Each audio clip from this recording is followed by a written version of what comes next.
we look in the SRL channel, they have started, so they will start very soon on video.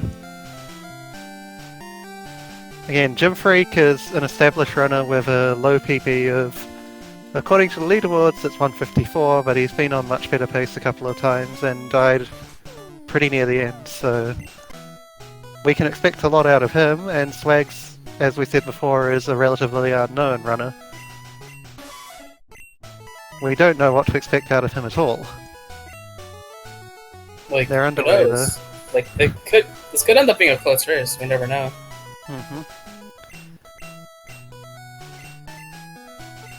And Gymfreak was warning us in the chat just before this that he scheduled this race quite late for him. It's midnight his time, and he's feeling it a bit. Whereas Swags, it's just the middle of the afternoon, so you don't want that kind of factor to come into play too much, but it could, for all we know.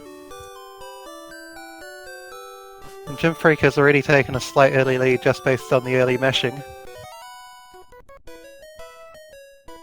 You can tell there's a bit of a difference in these runners' execution.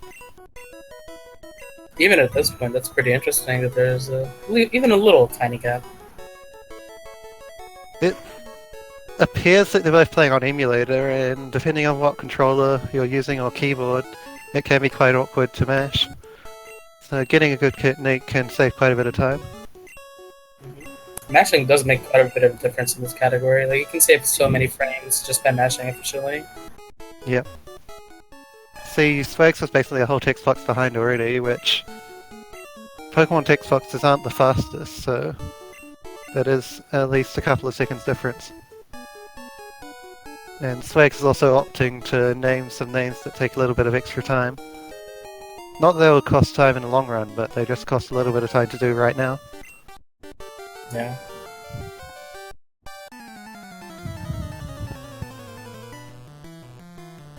So coming up is the rival fight, you know? A good old tail whip and pray to you and get growled. Yeah. While we can't necessarily say that Gymfreak's early execution didn't matter at all, this rival fight could make it look like it didn't matter. Gymfreak does not get a tackle off before being growled. Swags does, but only because he won the speed tie. Now and they've both been been growled. Wow.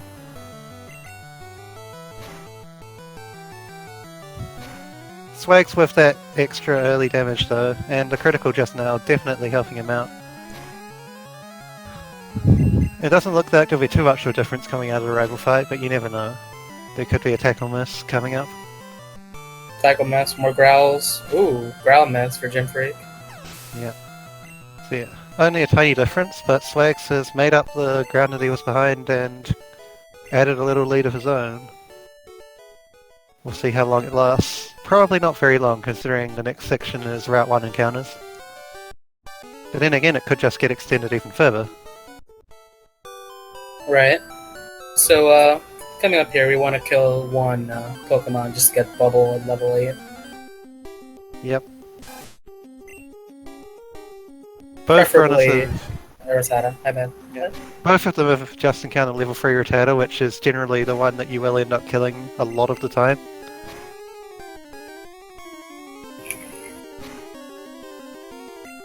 Level 2 Rattata is by far the preferred encounter to kill, but level 3 is the average case, and level 2 Pidgeys are also pretty decent. Level 3 Pidgeys and level 4 Pidgeys, if Gymfreak hadn't already killed something, are avoided as much as you can. Gymfreak getting rather butchered by Route 1 first pass encounters, although Swags isn't completely getting away with it either. Yeah, they're both getting annihilated right now. Gym at 3 and Swags I think at 2 so far. Or he might have been at 3 as well, considering... Yeah, okay. So this is Gymfreak's 4th, Swags got away with either 2 or 3. But both of those are actually above average. And Gymfreak with 5 encounters on the first pass through Route 1. Oh my god, world record pace for encounters. Yeah. If you ever hit double digits on Route 1, then it's pretty much a highlight-worthy moment. I've never seen someone get 10. I've seen That's people between all get 3 7. passes. Oh man. I think you're in for a decent shot of Gymfreak having 7 or more here. If he gets average luck from now on, he'll get about 7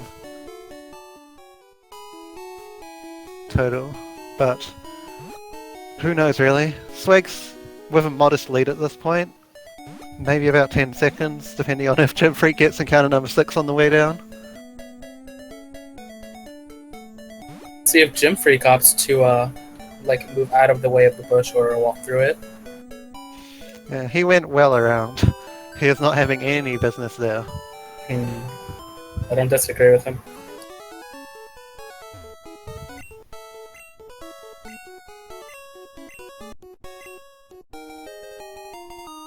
Now, for some of our newer viewers, you might be wondering, why are we talking to Oak from the side? Well, you see, the rival actually walks, I believe it's half the speed of the main character.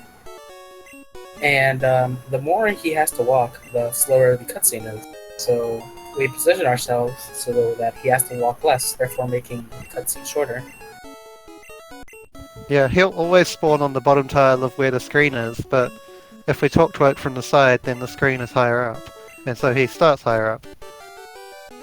And so on and so forth. It's a bit of a change from the later games where characters will normally spawn at fixed positions regardless of where the screen is. And Gymfreak with number 6, and he said in the chat already the number 7, so... He got 8! Oh my god. Gymfreak with slight spoilers here. Swag's not getting away scot-free either. This is perhaps number 5 or 6 total for Swags? I think number 6, but I'm not entirely sure. No, probably actually 5. So Swags with just a bit above average, without being too bad, and Gymfreak getting a bit butchered here. Oh my gosh. This is absolute destruction. Gets away with only 8 in the end, after those extra 3 were racked up pretty early on. Okay, let's see if Swags the Dogs goes for the RNG manipulation, and he is. He's swapping his items just to be safe on that buffer for the Pokeball, and he's doing the slow and steady but easier to execute manip for the perfect Nitto. Gymfreak is setting up for either the attempt one, yeah, he's going for the attempt one, but he is also swapping his items. So Swags is going for the one for the. They're both going for the perfect Nitto, but Jim is going for a much harder but quite a bit faster setup for it. Yeah, I personally prefer the consistency of the shock manipulation. I don't know. Yeah, there are runners who do all 3 in this tournament. There will be people going for the one Jim's going for, which is generally accepted as the standard for attempts. There's people who do the one outside the shop like Swags, and then there are people who prefer the one which isn't quite perfect, but is much more comparable in time to the attempt one. Yeah, in my personal opinion, I just prefer the extra defense. Yeah, it definitely doesn't hurt. Anyhow, both of them catching their Nitto with absolutely no problem. You can see that Gymfreak did make up quite a bit of time there due to his faster manipulation. It's not completely made up yet. Swag's still with a small lead, but possibly about half of that chopped away.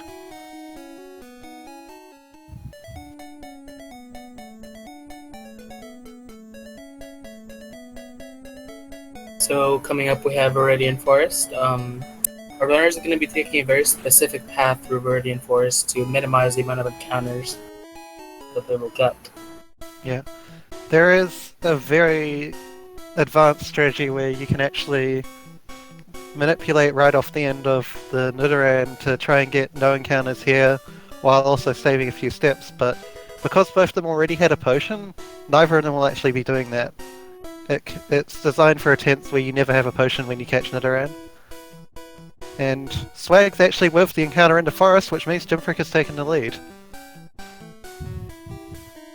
Very low encounter right here in Viridian Forest.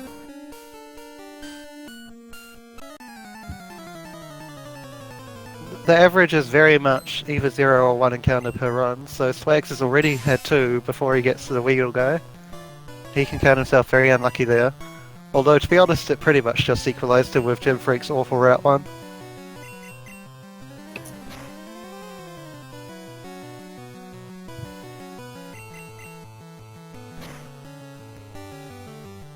Gymfreak is a couple of turns ahead into his Weedle fight though. And yeah, of course, there are those tiles which never give encounters in the English version only. They messed around with the code in the English version compared to the Japanese version and somehow created the encounterless tiles. The Japanese version has some really interesting exclusive glitches.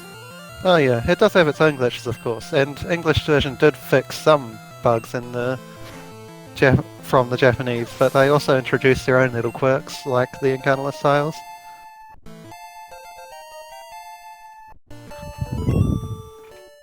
And in yellow, those tiles are no longer a thing again. I also believe they bumped up the encounter rate in yellow.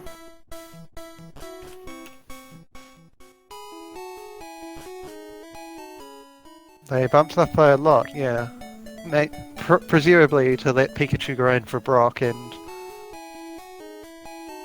to encourage you to not go into Brock super underleveled, but who knows for sure. Yeah. So we have Jim doing early shopping. Yep.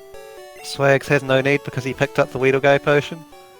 In general, it's quicker to not get the Weedle Guy potion and to do the early shopping if you need potions, but you might argue that getting the Weedle Guy potion is a tiny bit safer. Swags with the miscue trying to get to the save menu, quickly flashes his trainer card instead, but gets there in the end, and Gymfreak is almost certainly slightly ahead at this point because of already visiting the mart. Swags will definitely have to do that after Brock, but for now Swags would appear to have a slight lead, it's just not real. We will see if their Squirtles have good special or not.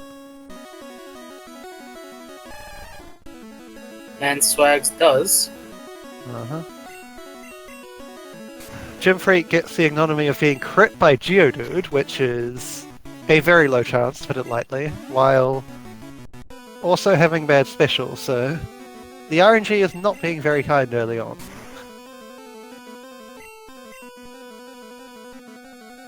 Definitely, RNG is not very kind to Gymfreak. That Route 1 in this Brock fight, the Squirtle. I guess we can count it lucky that neither of them got in-game timed by the Nidoran manipulation. Of course. Given how this is going. That said, the only really bad thing about Swags' run so far has been the Viridian Forest encounters. Everything else has been fairly average.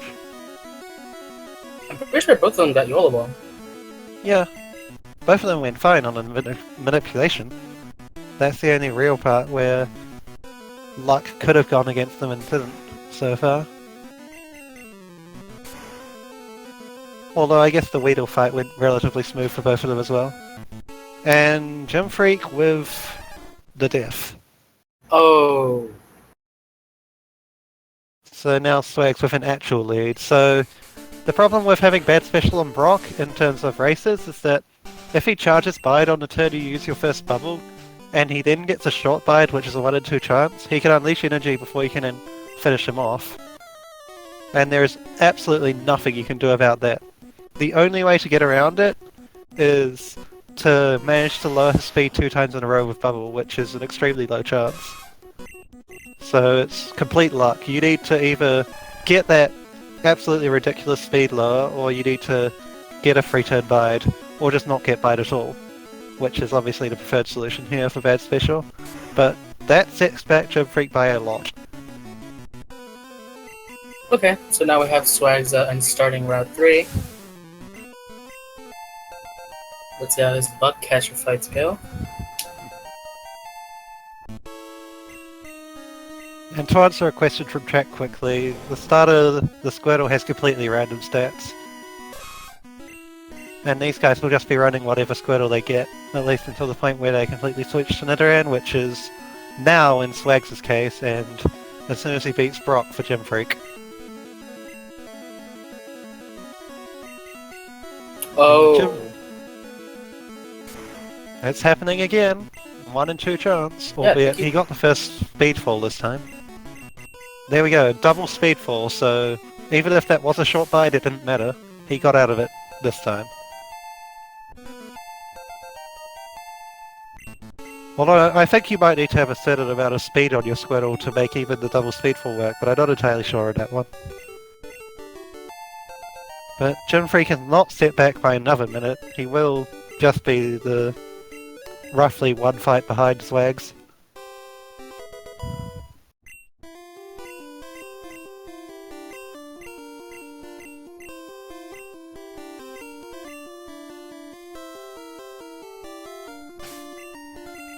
So coming up after this fight for Swags is one of the hardest, most dangerous fights in the run. It's called Short Sky. Not as dangerous as pre-manipulation, but definitely a fight that you can still die pretty easily, even at max health.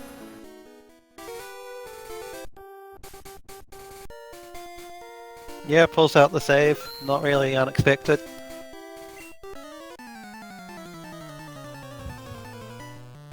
You might argue that the chance of actually dying is really low if you have full health and the perfect Nidoran and a bunch of potions and Squirtle to swap to, but honestly, playing this fight safe can cost a ton of time.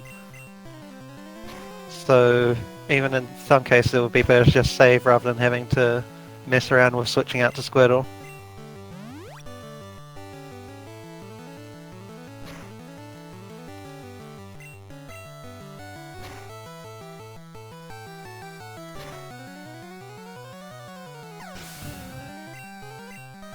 Swags heals mid-fight, but I mean mid-Rattata, but is past the Rattata, and past the real danger of actually dying. For now, and it's just really time loss. Now we just want to not get wrecked. You can still die if you YOLO a Rap without healing, but he is going for the very safe play of healing on turn 2 of Rap. Because Rap will always last at least 2 turns, so using that potion there is only really bad in the case of wanting to try and get to Red Bar. Was that 5-turn Rap? Yep, so he would have died. Very safe, smart play as it turns out to heal on the free Rap turn.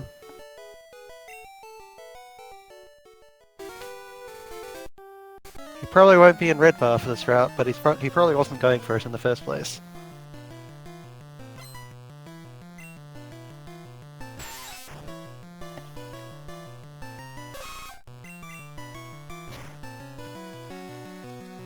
We'll talk about Red Bar when it becomes more relevant later in the run.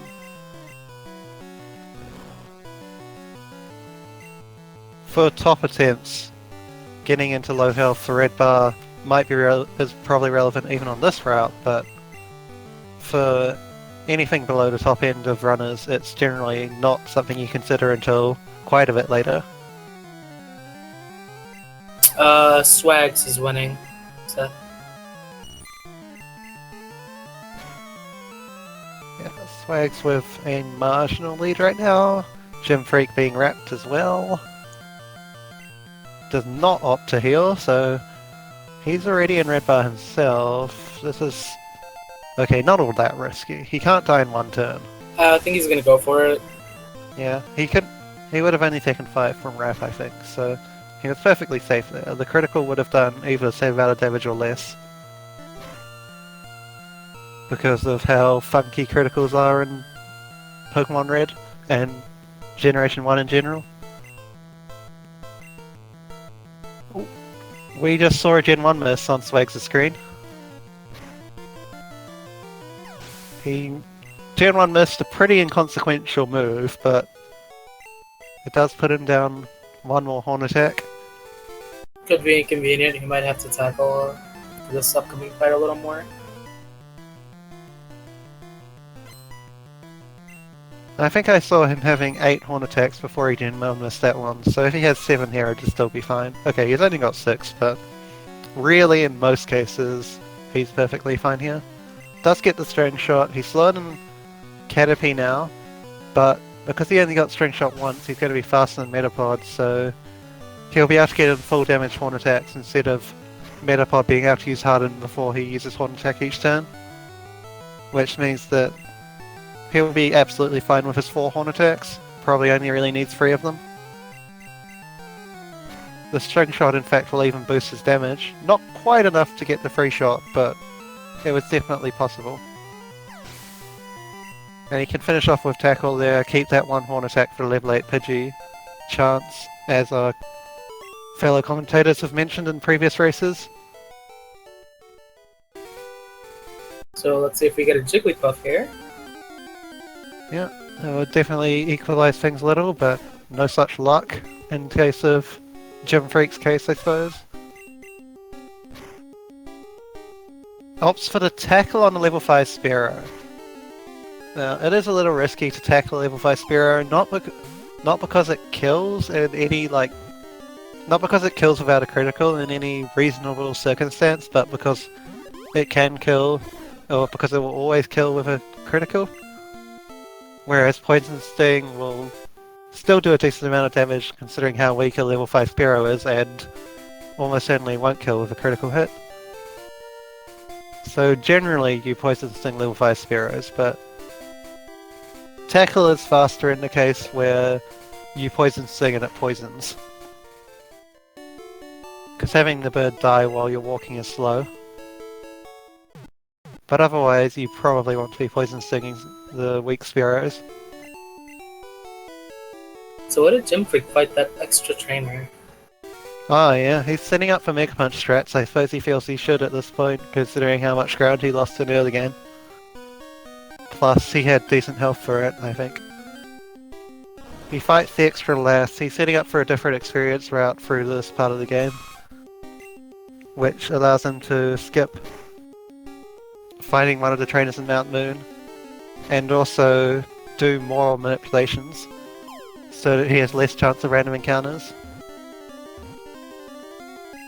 Well, more of the steps he takes in Mount Moon will be under RNG manipulation, compared to Swags.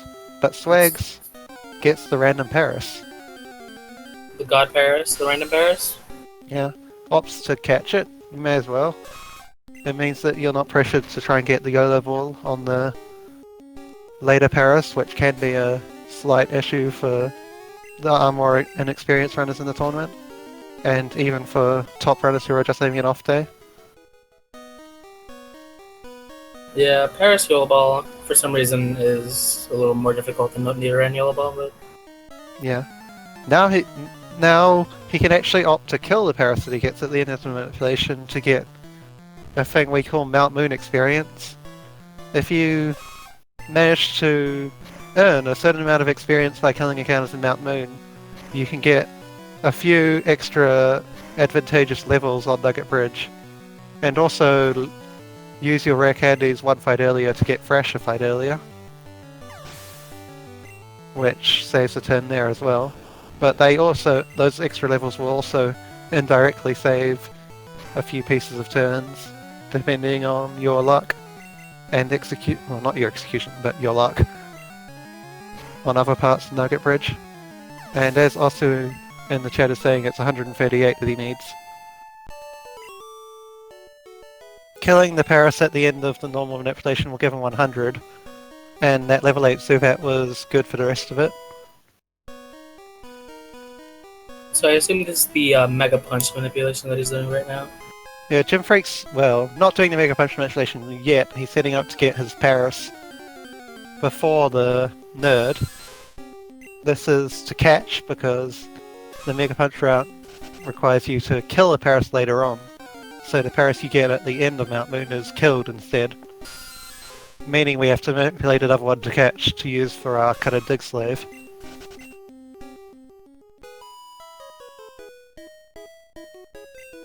And absolutely no problems with that one. Fortunately, the Parises that you get at the start of Mount Moon have a very high consistency rate. They are 59 and 60 to work correctly. I'm pretty sure the standard post-last Paris manipulation is 52 out of 60. Yeah, to make it all the way to the end and get into YOLO ball, it is that low. Although there is an alternative one for more advanced runners, which can get that up to about 58 or 57, I forget. I believe Not that I've learned it or anything.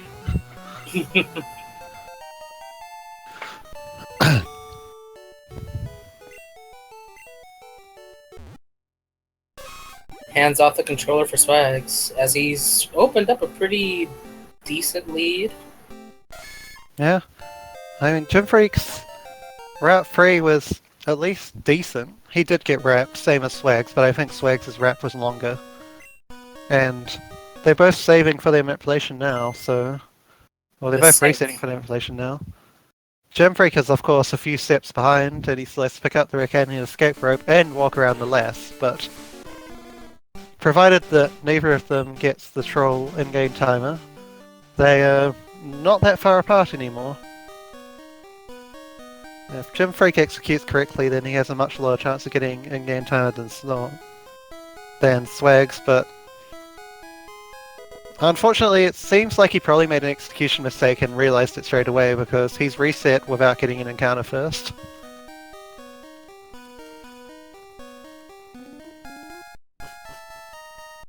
So I presume he just noticed that he had made a mistake. And yeah, Sincere in the chat confirming that he turned one tile too early. So he opts to just restart from the start rather than seeing where that'll take him. Occasionally you can get away with getting the turns wrong, but considering how early that mistake was, I imagine it's something that he knows will mess him up.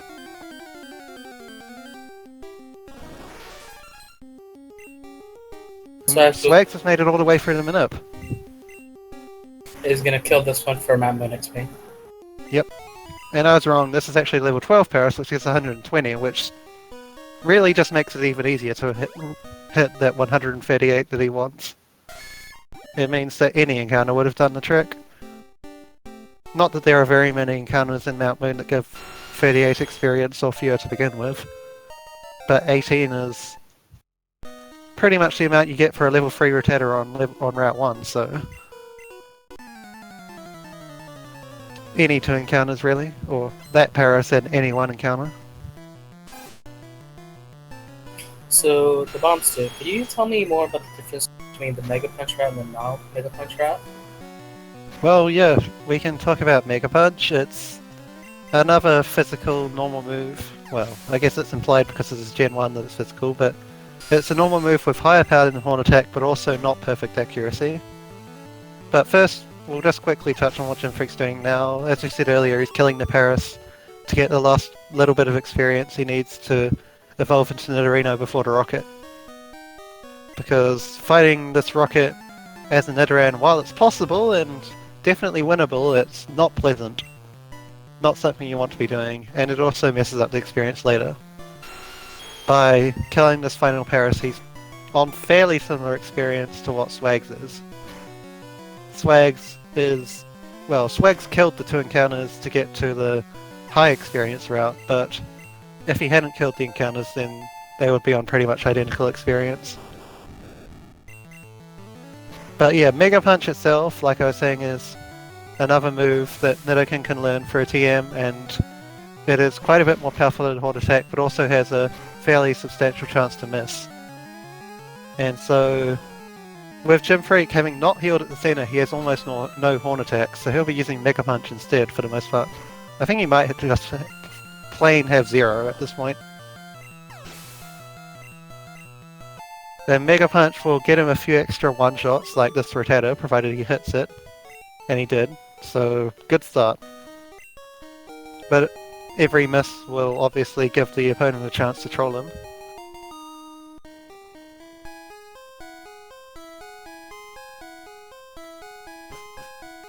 And it looks like Swags is getting out of Mount Moon pretty cleanly. 28 minutes. 28:51. Considering what happened to him in the forest, he'll probably take that. Again, Swags with a PB back from before RNG manipulation existed at all was about 210. And you'd imagine that if he completes this run smoothly, then he will beat that by quite a bit. At least something in the 205 range, you'd hope. It's looking pretty good for him so far. The guy moved out of the way. Saved a couple of steps there for himself by having the guy move out of his direct path, since that guy spawns right in the way normally and you have to actually have him move.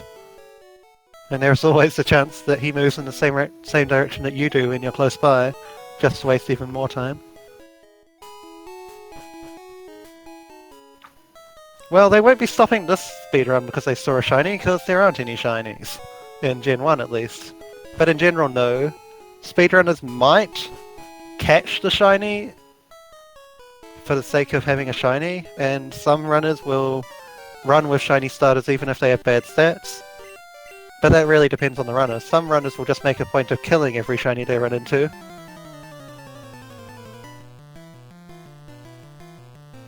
Honestly, if it was me, I would just catch it and keep going, like just to have it.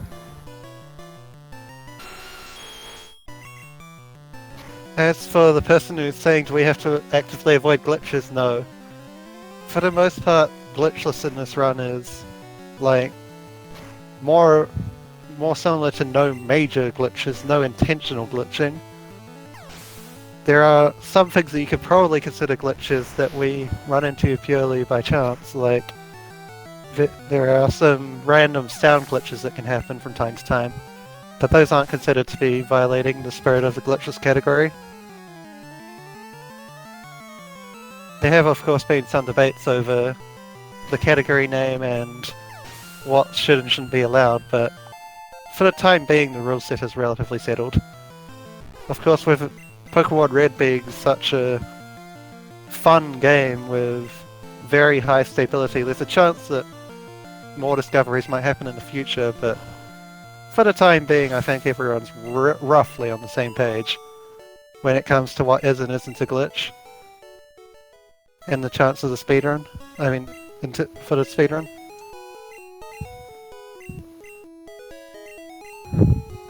And we have Jim just starting the Cerulean Rival fight, while we have Swags finishing it, so they're basically a high five in it. Yeah, I guess we could call that a high five. They were standing on the same tile for about 10 seconds. Of course, a fairly substantial difference between them still, but it's not that big anymore. It's been fluctuating a bit since Gymfreak catching up a bit on Route 3, but then failing right at the start of his manipulation and probably handing back about the same advantage that Swags had when they were going into Route 3. Swags having a clean Nugget Bridge so far. Looks like the same is relatively true for Gymfreak as well, although Gymfreak much earlier into the process, of course. Another Rotator goes down in one hit to Mega Punch, where Horn Attack was not enough to do the job. I feel like this is where a lot of the time save for Mega Punch comes in. Yeah, I mean this is where all the time save from Mega Punch comes, really. Later on it can be used for, strangely enough, safety, even though it's got that chance to miss, but Nugget Bridge is about the last place where you can actually use it to save actual time. So he'll be hoping to get a few extra kills using it compared to Swags' generally standard Horn Attack. Looks like, yeah, Swags has been sand attacked on the second fight by the Pidgey and is being trolled reasonably hard. That said, because it's only an Nidoran female and its damaging moves are Scratch, Tackle and Poison Sting, there's nothing too bad going on here, just a bit of wasted time. Although, he's missed enough that Gymfreak could definitely be making up a lot of ground here.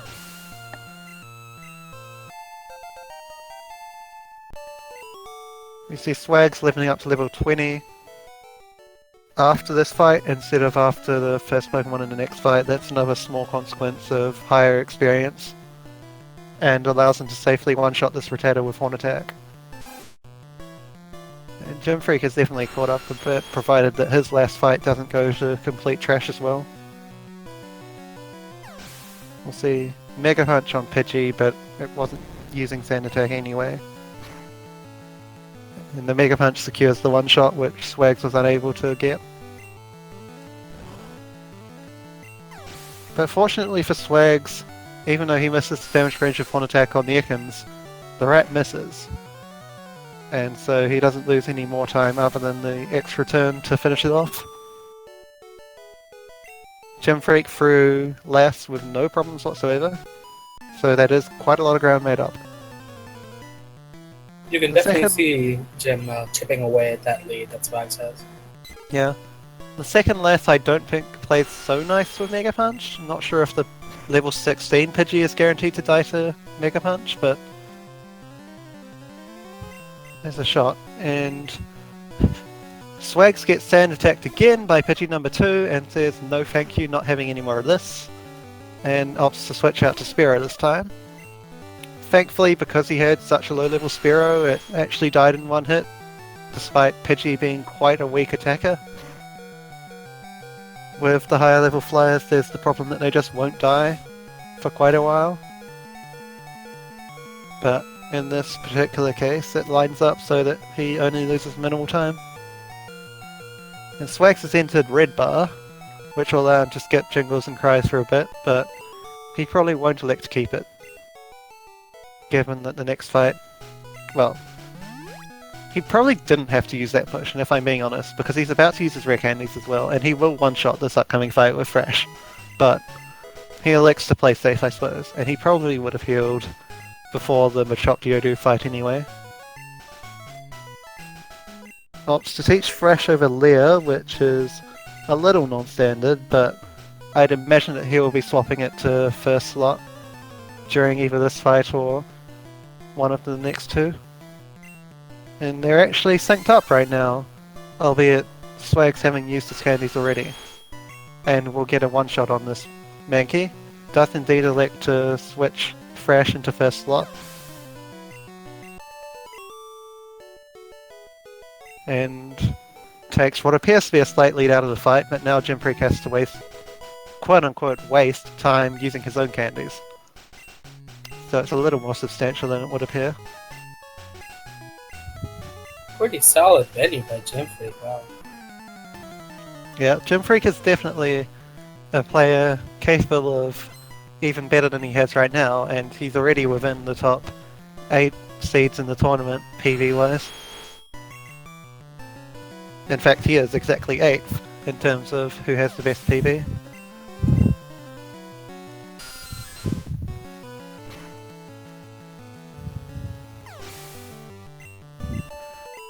So Thrash is a very, very good move that Nidoking gets. We're going to be using Thrash for a long time from now, basically all the way up until Pokemon Tower. Yeah. High power, normal move, and once you use it you don't have to select it again, so perfect for a speedrun. And to answer my own question from a long time ago, this isn't the first game in this group, this is the second. The first game was actually between the operator of the stats website and commentator Jim B against Araya, and actually ended up in an upset victory for Jim B, so this could be quite a close group depending on other results. A win here for either of these two runners will let them at least make their own mark and contest with Jim B for the first place in this group, although there could still be a three-way tie. The dreaded three-way tie. A few groups are already starting to look like that's a distinct possibility. Both runners getting through top hiker very easily.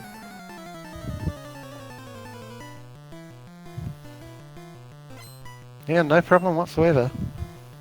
No red bar for them though.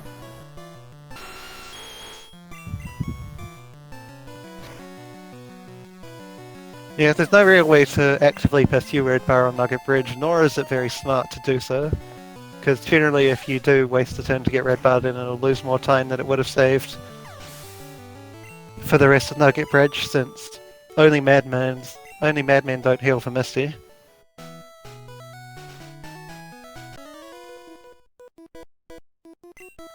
There aren't too many more fights for Misty.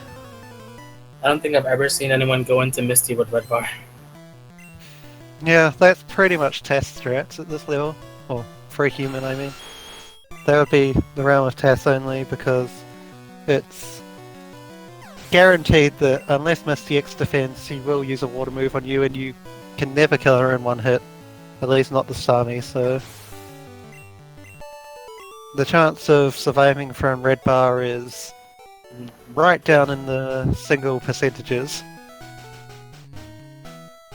It's pretty much down to X defend, and she uses the X defend and you critical on either of the 2 turns. And that's about the only way you can practically survive.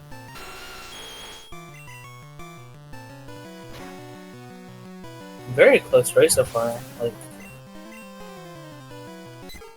I know Gymfreak has had better execution, but props to Swags for keeping his composure. I mean, we don't know if these runners are watching each other. I think most of the racers have been watching the stream, but there's no rules saying you either should or shouldn't. And it's completely up to your own approach. This isn't like a randomizer tournament where stream spying is actually an active or something to be avoided. Stream spying in this case will only let you know where your opponent is and nothing more. Swags has picked up the ether next to Bill's house as another PP item. Gymfreak does not, he'll probably just be doing the standard Blizzard route. Gymfreak says no to helping Bill, which will send him back a few text boxes, but nothing major.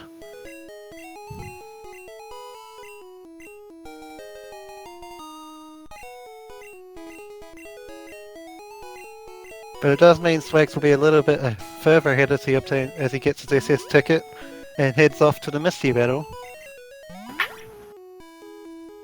Double potion here with Swags. Triple potion. Yeah. Like, Swags didn't swap out on the Hiker, did he? If he didn't, then he has another small advantage coming up in a bit.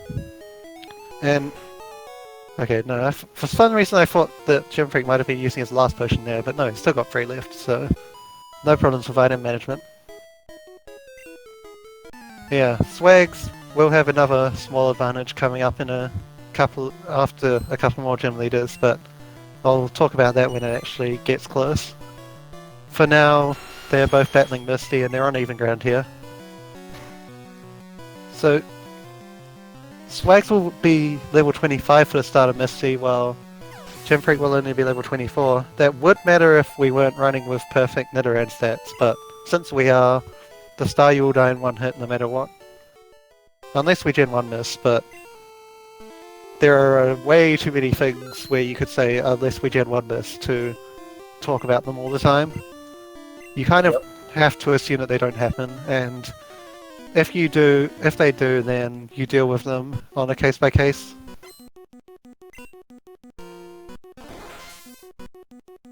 Gymfreak with quite a significantly lower in-game time when saving for Misty.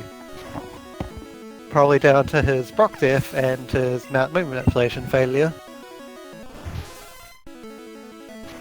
Of course, one of those being in his control and one of them not being in his control at all. Now, we see that Swags ended up not needing to play safe, gets a Bubble Beam but not critical hit, so he would have been fine just healing to the standard health. But nothing wrong with his current situation if he wasn't planning to go for Red Bar. It does mean that he probably won't have to heal up anymore for quite a while. Oh, and the death for Gymfreak. Playing it a bit risky. Because he knew that he was slower than Starmie, he could have swapped out and got a free kill. Just by... It would have been slow because... Well, no, he has his flyer alive, it wouldn't have been that slow. He could have swapped out and switched back in for an absolutely free kill on Starmie, provided he didn't Gen 1 miss, but opts to try and attack when his speed is lower, gets the water gun to the face, and unfortunately it's a critical hit. And if he had gotten a Bubble Beam, it wouldn't have mattered if it was a crit or not, so... I think he might be feeling the pressure of Swags' slight lead here. That or he's just trying to get as low a time as he can.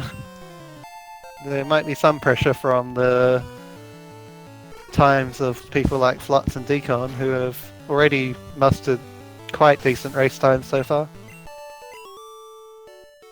Well, at least he gets to miss it this time. Yeah, and he is relatively close to Red Bar, while still being in comfort zone for Pidgey quick attacks. So, one could say this is pretty close to ideal health for a race. outside of a race, you might prefer to just be in red bar and take the risk of too many quick attacks, but for a race, this is honestly not bad at all. And Swag's having about half health, being in a very interesting situation. We'll see if he goes for a red bar, if he gets hit by quick attacks. Well, he misses the full restore jingle skip. We've seen that a few times in this tournament. Not that you want to see it very often, because that's one of the easier tricks in the game to do, but if you just kind of lapse concentration for a second, you can accidentally get the jingle when you're picking up the full restore and lose about 5 seconds to having to wait for it to finish. It's not the end of the world, but it's just embarrassing whenever it happens to you. Prominent runner Pokey Guy is the unfortunate most prominent person to fail the full restore jingle skip in the tournament so far.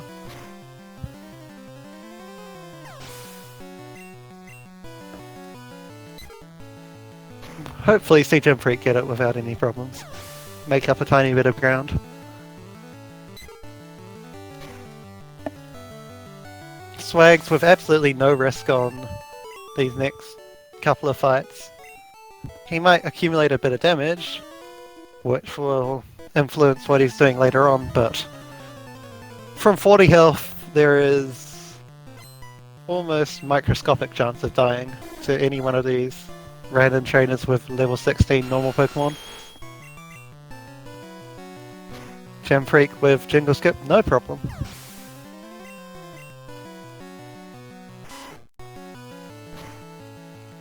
One thing I like about this game is the fact that you can buffer your input so easily. Like, it makes menuing in this game so much easier. Yeah, the game is only really checking for inputs every time it actually needs them, and with that in place, it means that you can buffer pretty much everything. Well, not everything, but there are many places that you can buffer an input.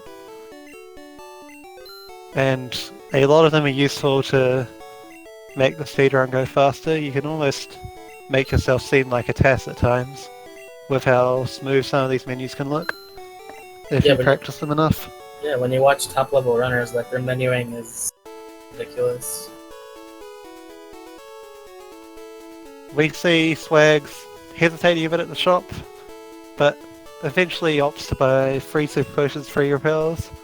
This looks like it's just fairly standard strats from last year or the year before, which would make sense considering his PB is from 2015. They are ultimately worse than the current strats, but the difference can be measured in a handful of seconds really, so he isn't going to be losing a ton of time to making these calls. He does end up with roughly the same result in the end, because you'll probably see Gymfreak buy free super potions at Celadon Mart instead. And super potions are fairly unlikely to be used in the interim. The most important part here is of course the free repels, so we can get through Rock Tunnel without any more encounters.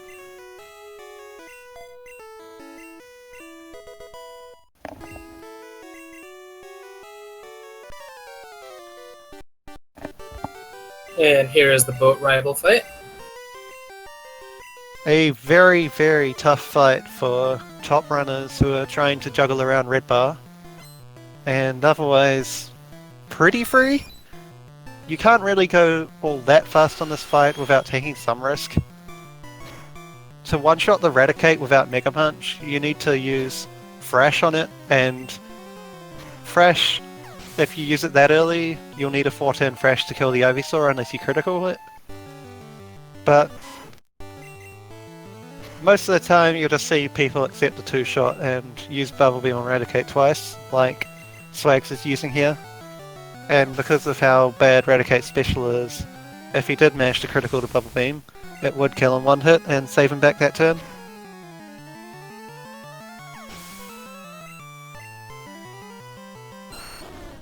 Really just going for complete safety. As for what Gymfreak does, we will see. Opting not to teach Bubble Beam first because he has Mega Punch.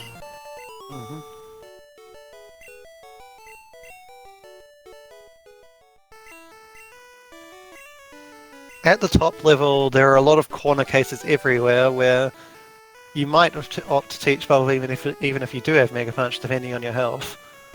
But considering how high Gymfreak's health is, he can take the... He's probably not going... No, he does have Bubble Beam. He taught it on the first floor instead of the second. But he probably won't be using Bubble Beam for its intended use on the Mega Punch round on this fight, which is to stall for Red Bar. Not in a race. It's a bit too much of a risk.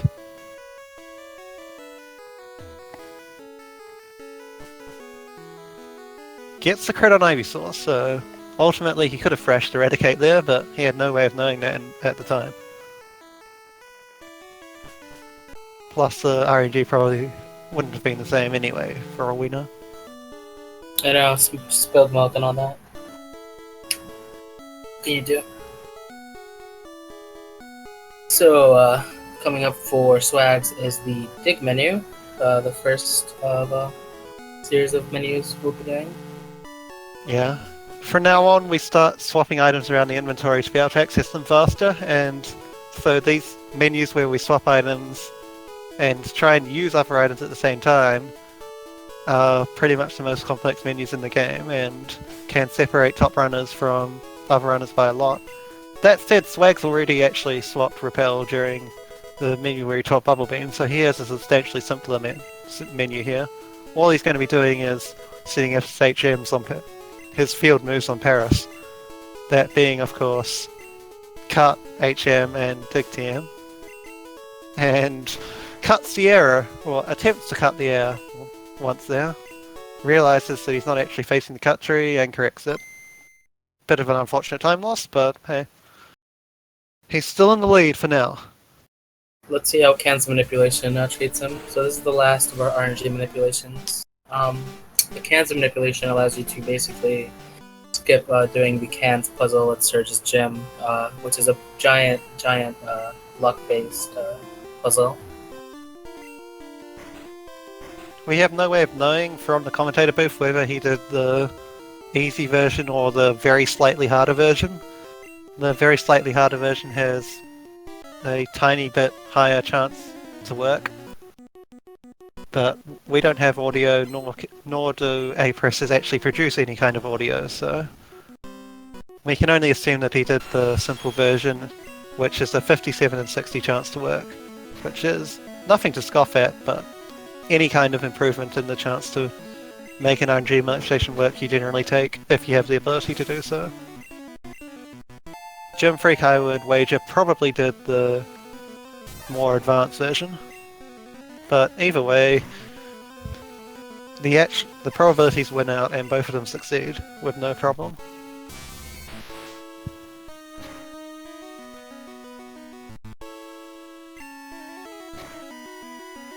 Swag just went for two-shotting the Voltorb and thrashing the Pikachu.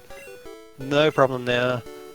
Gymfreak will be doing the same, although Gymfreak is probably hoping more for damage, whereas Swags just wanted to get through the fight, I would imagine.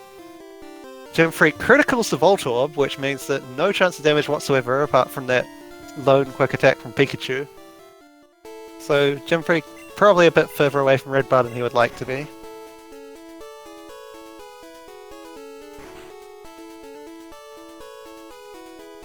Still with a slight deficit to make up on Swags, but coming up to the more execution heavy parts of the game now, probably still has plenty of confidence that he'll catch up.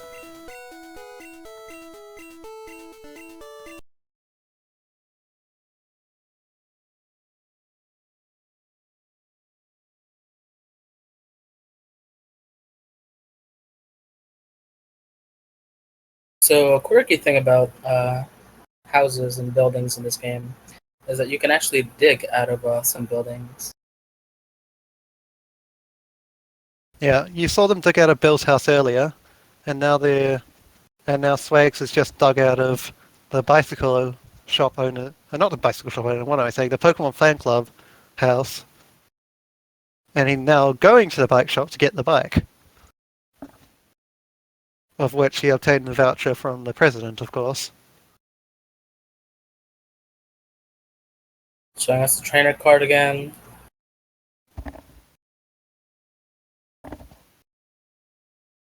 You're learning teaching. Thunderbolt. Yes.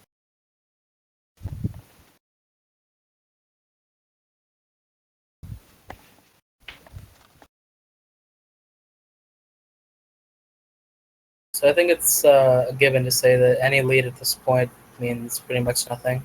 It's still pretty early on in the speedrun. Yeah, I wouldn't quite as far as say any lead. We saw what happened to Elminster with Oh falling man. behind substantially at this point. And that did end up costing him, but this kind of a lead, definitely not a big stretch for Gymfreak to make up in the second half of the game. So I would say Without. the pressure is really on Swags to keep up his play. It looks like they're having some minor stream issues, but hopefully those will be resolved shortly. In the meantime, I think that our commentary is still audible, so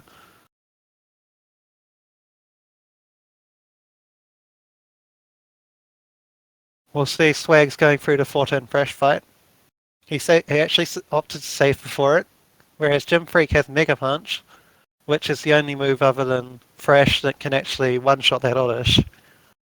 So Swags had to use the 14 Fresh to make it through without losing a turn. While Oddish is not a Pokemon you want to lose a turn on, whereas Gymfreak is safe in just using a Mega Punch and then getting a free turn Fresh.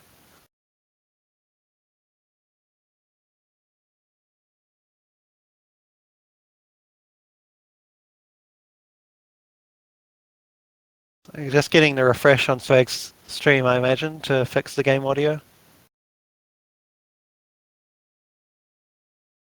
And waiting for the timers to be synced up again.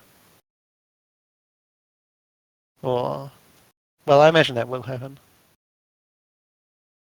But Swag's still with a small lead.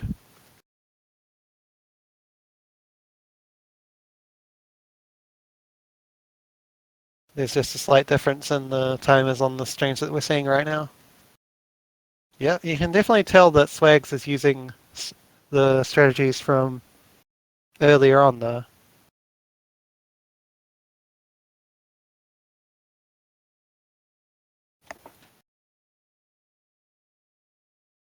Looks like we're just going to have a short break to fix the issues. Yeah, so meanwhile, Swag's getting into Rock Tunnel. Instead of catching the Pokemon that we need for HM05, we just straight up do Rock Tunnel in the blind. And it's something that newer runners definitely have some trouble with, I've seen. Yeah. Surprisingly, Swags goes for Red Bar and Gymfreak does not. Although, perhaps we shouldn't be too surprised, because now that advantage that I was talking about right back at Misty will finally resolve itself. Swags will be level 30 for an upcoming level 22 Oddish fight, and that extra level, compared to Gymfreak, will allow them to be guaranteed kill that Oddish with Fresh. And that Oddish is one of the most trolly Pokemon in the game to not kill in one hit.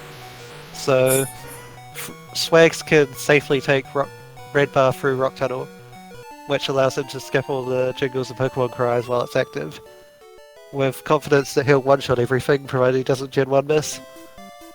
Right. Whereas Gymfreak has that Oddish kind of cloud over his head.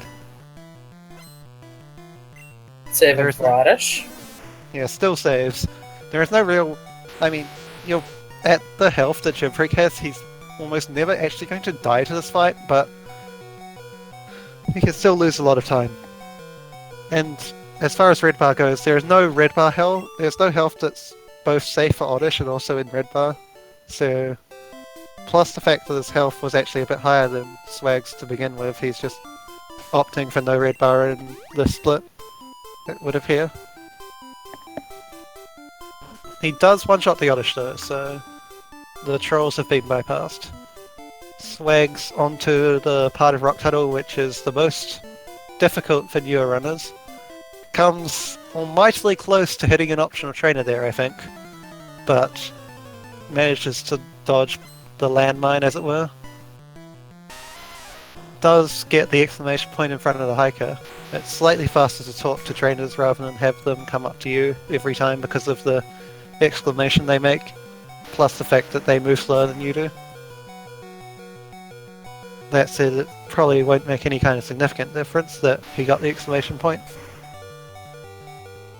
But he does still need to use his final repel, whereas Gymfreak has already used it before entering the fight. There we go. He does remember to use that repel before the text for the previous one wearing out comes up. Which is something you can only do in Generation 1. Overlapping repels to avoid the text ever showing. So I have a question.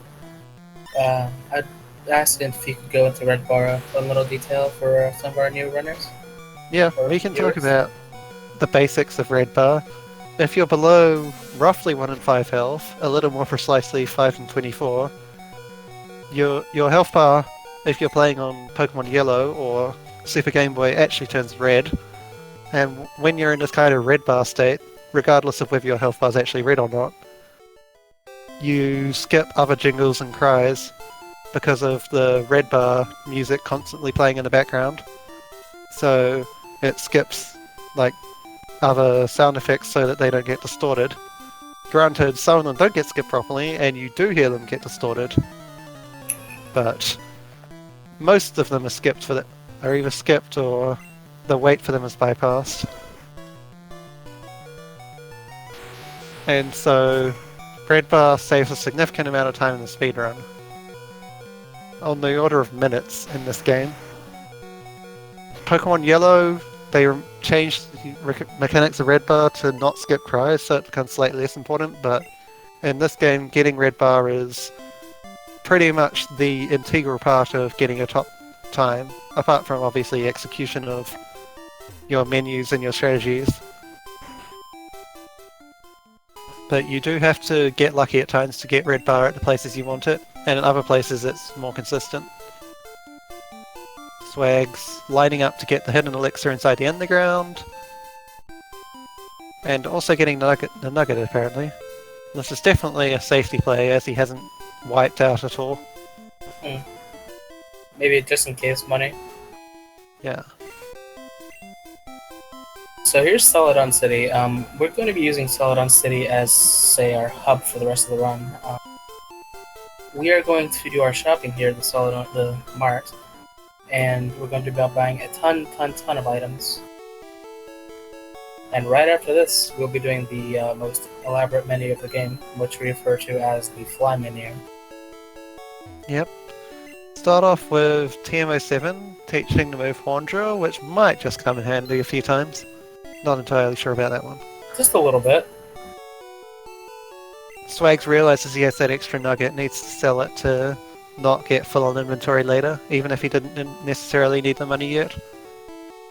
Gen 1 only gives you 20 items in your bag, so managing your bag is a very precise and important part of the speedrun. Gymfreak opting to go for 5 super potions, which is a bit non-standard, but he did clue us in on that on the Discord server before the run, that he would be buying extra super potions. So it's not that much of a surprise, given that. But it's still not something that many people will do. 3 is normally accepted to be enough in most cases. It would appear that Swags is going for no Blizzard, just Ice Beam. Yep. Needs to buy the fresh water to trade for the Ice Beam TM and the Soda Pop to trade for the Rock Slide TM. In very rare cases you can skip both, but most of the time top runners will just be skipping Ice Beam and getting Blizzard later. Gymfreak, of course, does still have to buy 1 fresh water, so that he can get past the guard to Saffron City later.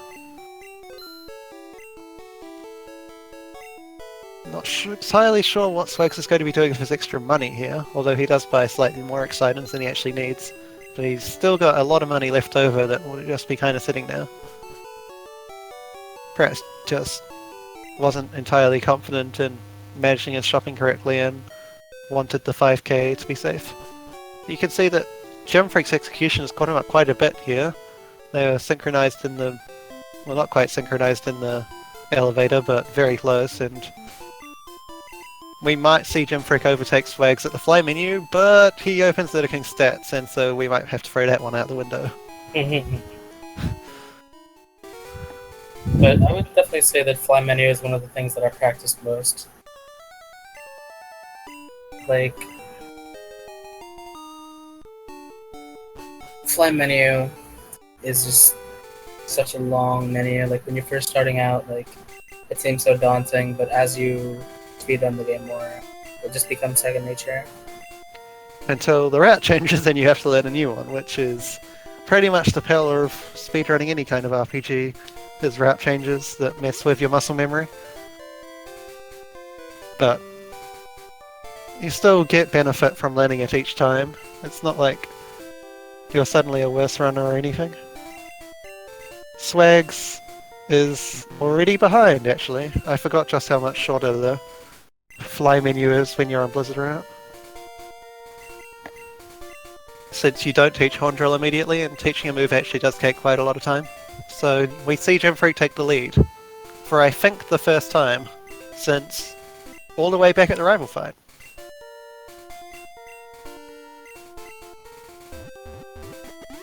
Yeah, like, this early game RNG for Gymfreak was just so bad. And Swags wasn't playing amazingly, but he was playing well enough, and he got good enough RNG that he was able to take advantage of Gymfreak's problems. And still almost certainly on pace for a solid PB.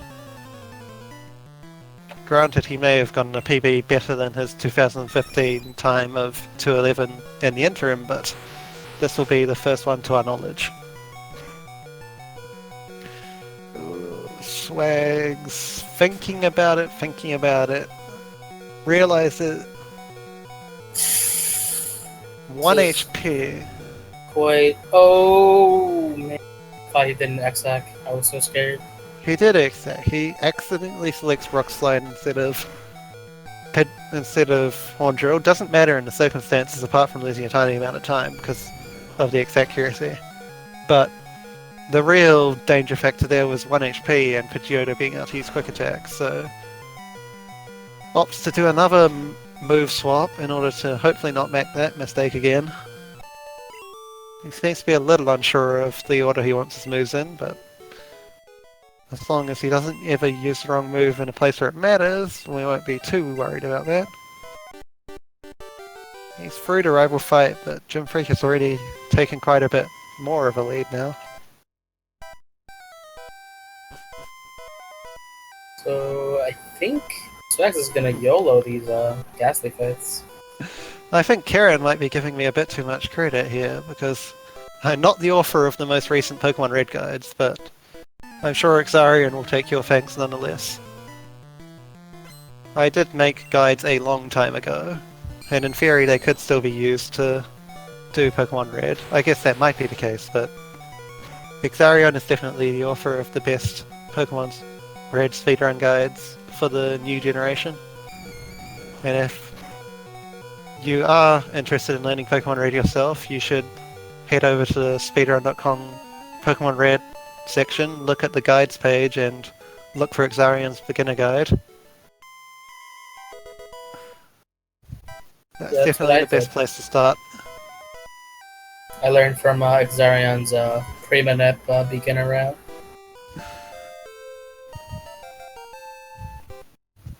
Yeah, he's got a new route now for beginners which uses the RNG manipulation. Can be a bit intimidating at times to learn manipulation, but it's definitely worth it in the long haul. Oh yeah, I guess that makes sense. I made some of the RNG manipulation videos that are credited in his run. I mean in his route. Fair enough then.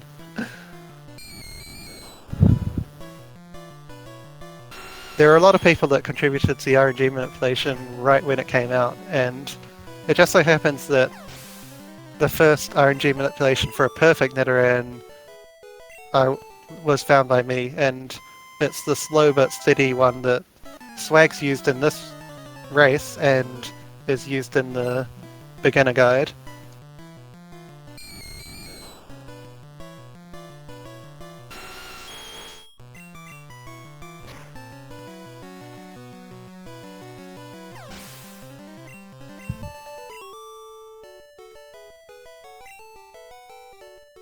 In any case, they've gone through Pokemon Tower without any great difficulty. We're talking about other things while Rock Slide missed potential was going on, but I imagine that it either didn't happen or it happened with absolutely no consequence. So here's the Pokeball step. Yeah. They both Pokédoll at roughly the same time, interestingly. But Gymfreak did have to take extra time to finally teach Horn Drill.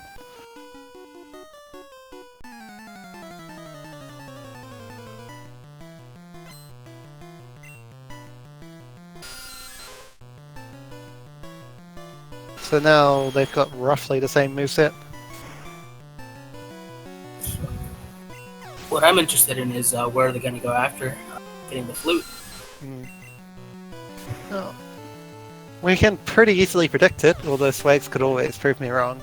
I would imagine that Swags will be doing the 2015 strat of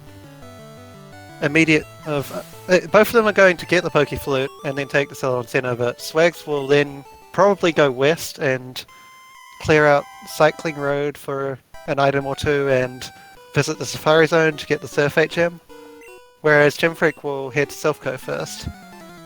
Both of them will ultimately go to both places, but it's become the norm very recently to go to Silphco first, whereas up until maybe 2 weeks to a month ago, it was the norm to go to Cycling Road and Safari first.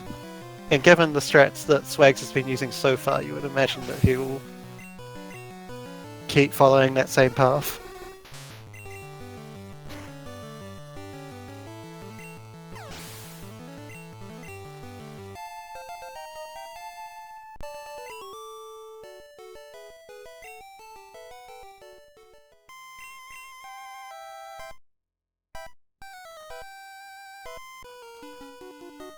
Nothing of note can really happen in these last 3 fights since they both have the perfect Nidoran.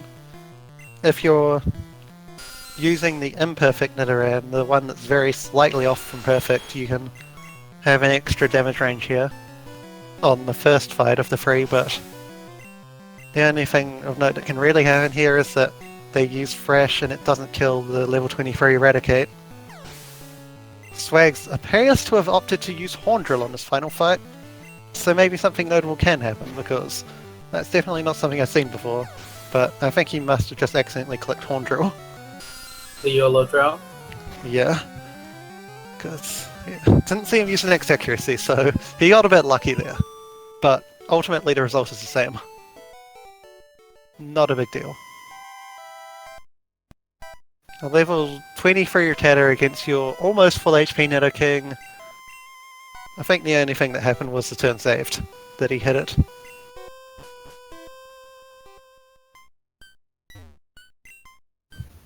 This race right now is extremely close. Gymfreak taking a slight edge out of Pokemon Tower into the Poke Flute, and flying off to Celadon. And we'll see them both take the center, and then we'll see if my prediction was right about the paths they take after that.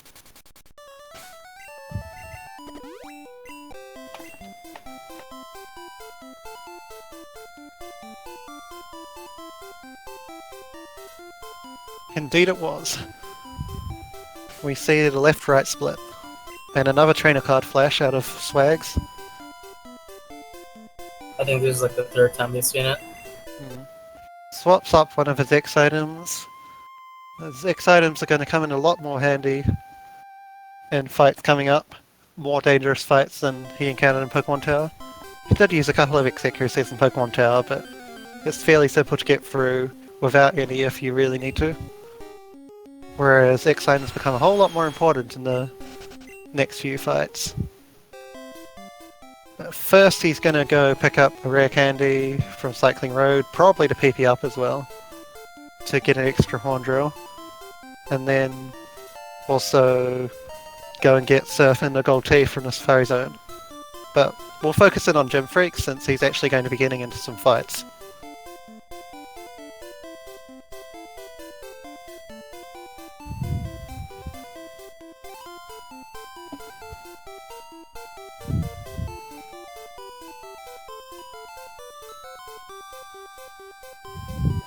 The race right now is too close to call. They're pretty much tied, I would say.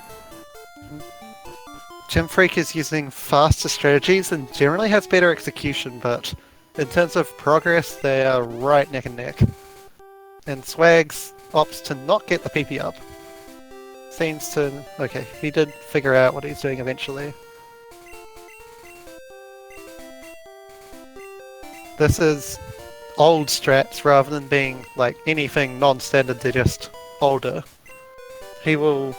this points him almost certainly picking up the mansion candies since he'll only have 5 horn drills. And he needs the extra couple of levels to be able to get through certain fights without having all 6. Namely the champion.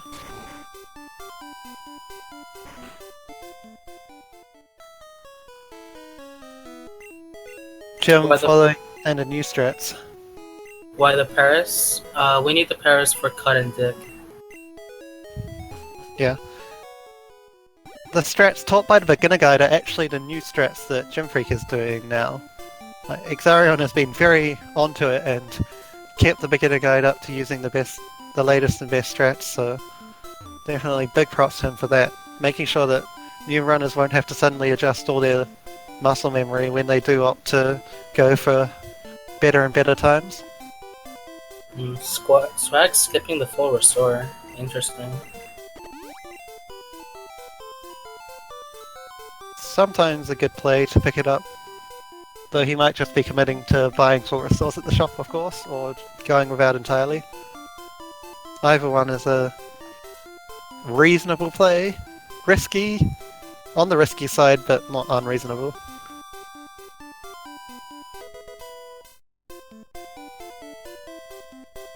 No self-red bar for Gymfreak. He knows he's in the lead now. He isn't really in contention for a great time either, so probably just playing to consolidate the lead and not drop the race at this point.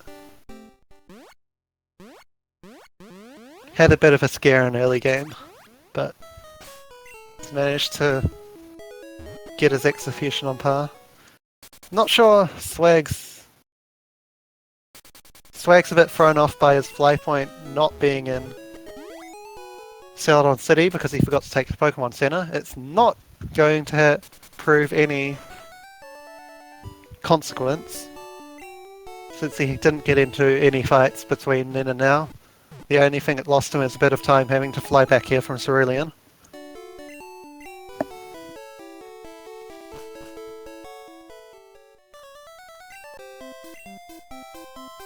We'll see Swags join Gymfreak in Silphco now. And Gymfreak, I didn't quite catch it. Was he deliberately stalling a turn there, or did he miscue?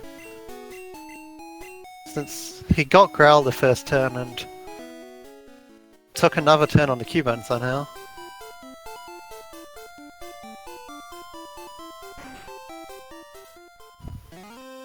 It doesn't matter in the end.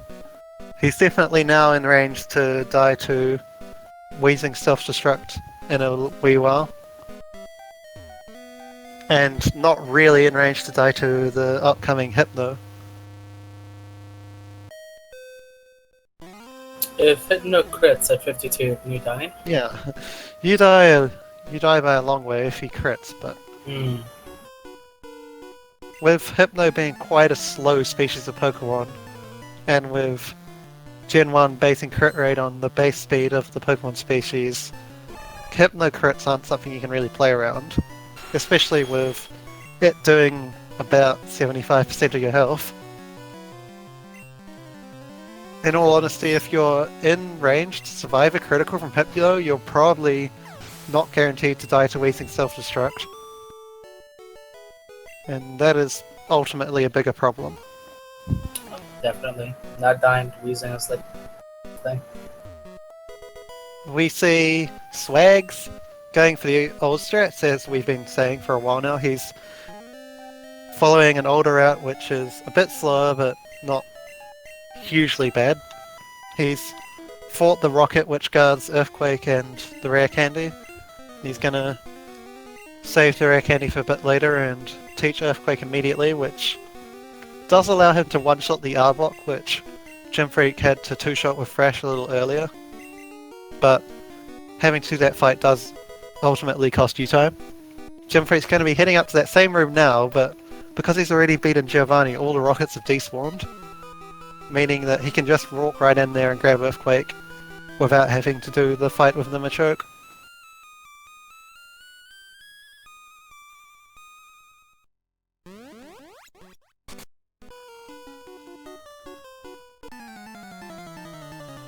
So now Gymfreak will be digging out a Silph Cone, retracing Swag's steps for a while.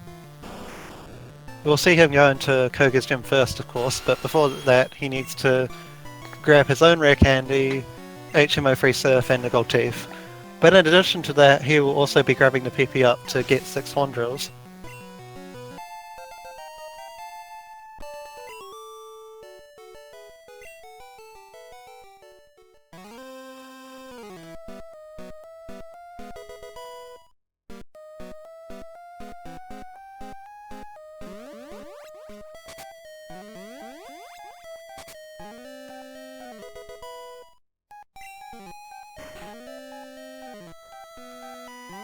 Looks like Swag's coming up to the self-rival fight.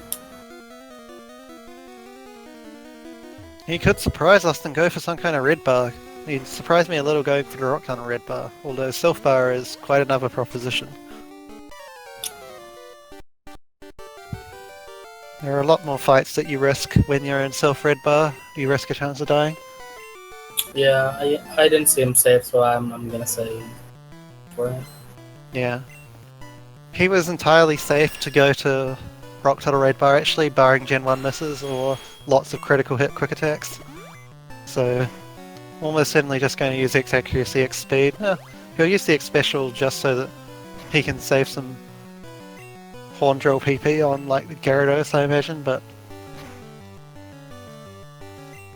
you'd think he will opt to T-Volt the Gyarados immediately instead of healing to try and set up red bar. Could surprise me though. No, there we go. Thunderbolt, Gyarados, dead. Probably no red bar.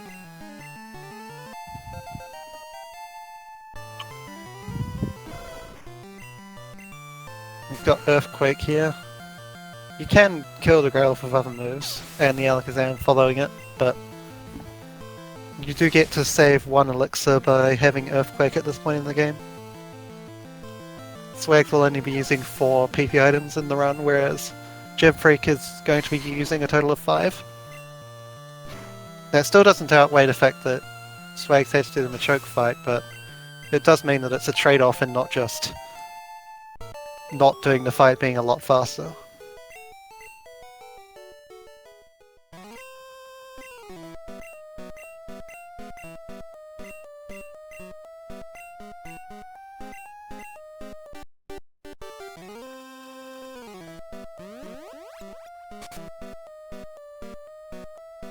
We see the PP up finally being used by Gymfreak on Horn Drill, and he swapped up Earthquake to be able to teach it a little quicker. It's minor time save that if you can hit the inputs correctly, saves a few scrolls here and there.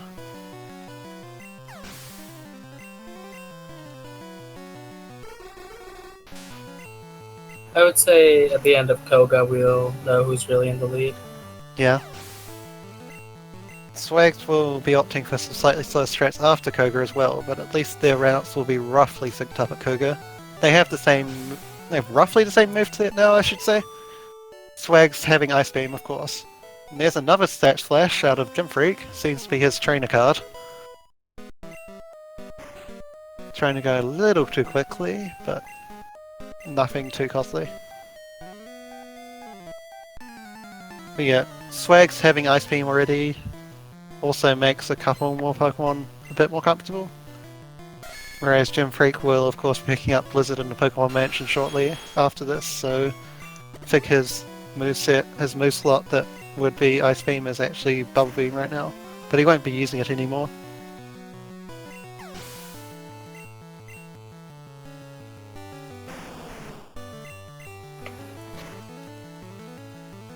Yeah, you can see Bubble Beam on the set, but it's completely irrelevant.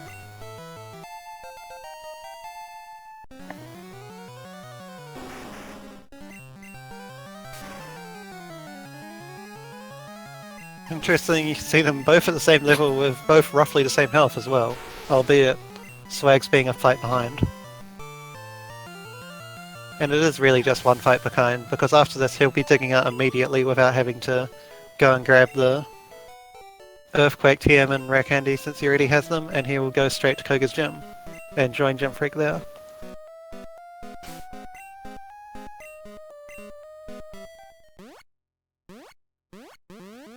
So the gap might be roughly about a minute at this point. Not bad going from Gymfreak, creating a gap of a minute. Granted, the strats he's using do save quite a substantial amount of time on this particular split, and then lose some of it back later on. But so Gymfreak saving before second juggler. yeah, protecting against either the crit or the Gen 1 miss. Not that either of them are very likely, but it's an awkward death to take. I'll say that much.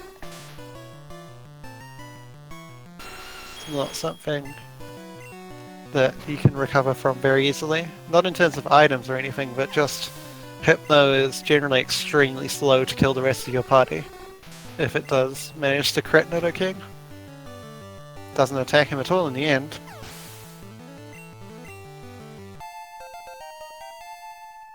And he's in perfectly fine health to die to Wheezing self-destruct to set up the majority of late game and red bar. Now what I want to see is Wheezing Gen 1 miss self-destruct. I really hope we don't see that in the tournament, but you just had an inevitable feeling that it might happen. And I suppose this kind of race would be better for it to happen than any other, where we've got a slightly slower, weaker runner who has a chance to catch up if something like that happens to his opponent. It would be a substantial equalizer anyway. Perhaps not enough, but it would help a lot. And Yeah. Swag opts to use one Rare Candy early, oddly. It won't really do anything for him, but it won't be a problem at all either.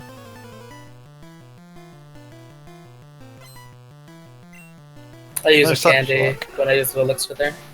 Yeah, it is something that is set in the route to do on the old route, to use a candy at that point, but really there isn't any major point to it other than shoring up your damage ranges when you're in red bar.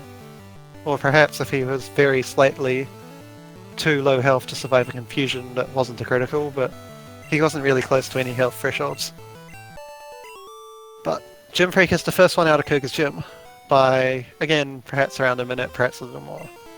And he's going to be setting up so he can actually surf on Squirtle, and reviving his Nidoking into very low red bar with the rare candies that he picked up throughout the mid game here. Yeah, Swag's again using a slightly older strat, X accuracy on the Koga fight.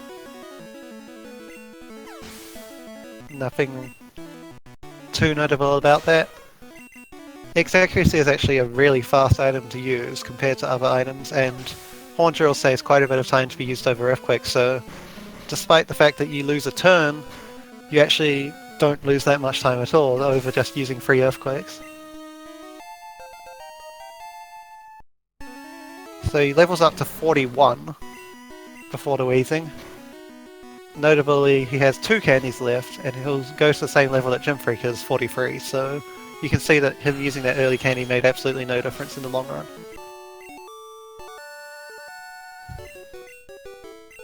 So thankfully most of our runners died to Wheezing easily. Yep, no problems there. It just had to not Gen 1 this. Albeit, with the strategy Swags was using, there was a small chance that he got trolled by Thunderbolt critting or paralyzing, and then X attacks from Koga. Whereas Gymfreak just used items instead, so there was no chance of him accidentally killing the Wheezing or paralyzing it or whatever. But 9 times out of 10, nothing is going to happen now. Or nothing bad is going to happen there, I should say. And so it panned out this time.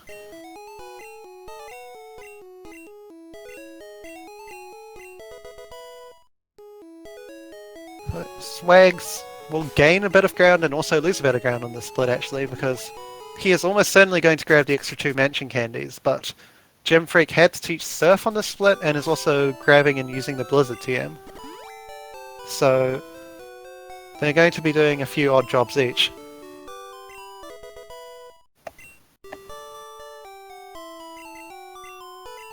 Swags realizes he wants to teach Strength now. He could teach it later, but no problem with doing it now. Then he'll use that final rare candy which will reset his cursor back to the top of his menu. And he'll get on the bike briefly to go down to the water.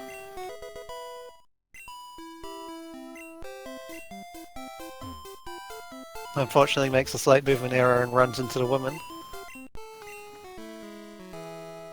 But through one of the last major menus of the game. Yeah, I think at this point it's just red bar, beat up all the remaining gyms, and go to 2 and 4. He's only really going to be menuing now for repels and elixirs. And getting on the bike, of course. So, past that part really, but Gymfreak actually ahead by the whole length with the mansion, which is a bit more than I thought it was to begin with, but Swags had a relatively slow menu, which definitely gave Gymfreak some extra buffer. Yeah, we're seeing Gymfreak's experience and speedrunning this game. Like, his execution has just really gotten him a lot more time ahead. And he's still well on pace for sub 2, so could, well, still be probably not inside the top 5, but something like the 6th best time in the tournament so far? Considering how rough his start was. We'll take it. And yeah, it could actually still be the 5th best time actually, I think. He can sub Pokey Guy. Sub 2 with that start would be remarkable. Can easily get away with about a 157 flat here, I would imagine. Maybe a little worse than that. Maybe a 158, but that start. It wasn't quite as bad as the start that Pokeguy had in his first race, but it was pretty bad. And it was mostly not his own fault. The only thing that he really did wrong was the moon manipulation reset. And that was probably only about 30 or 40 seconds. Swags... okay. He's going to be using the mansion candies, and then he needs to not forget to pick up the secret key. I don't think I've seen it in the tournament yet.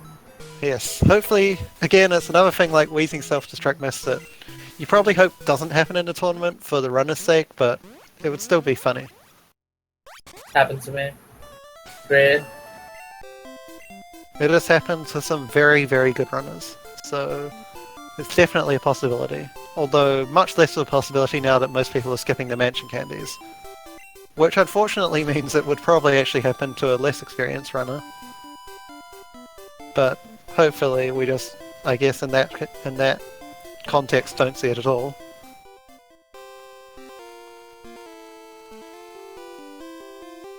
Gymfreak roughly a full gym ahead now.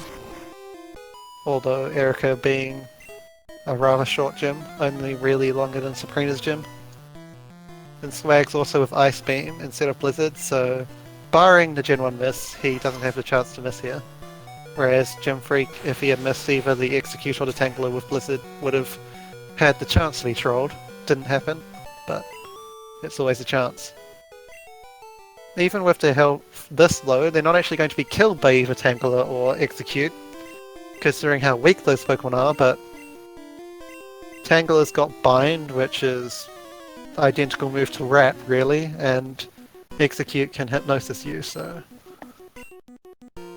neither of those two are pleasant outcomes.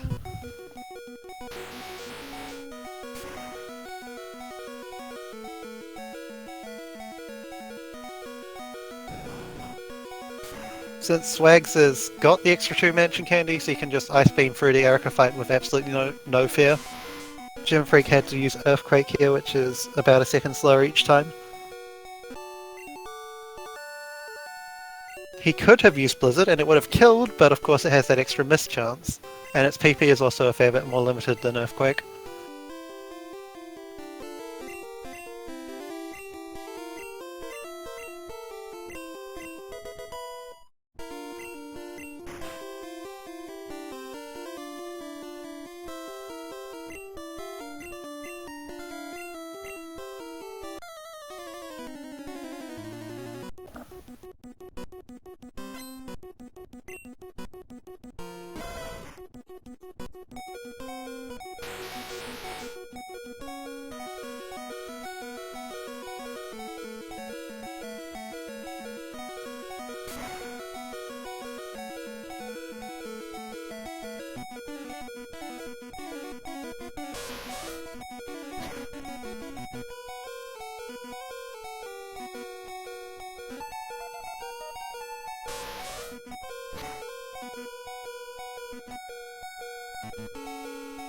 And now there's not really anything to comment about here. They're going through gyms where they have pretty much no chance of ever losing. Especially when they use X accuracy.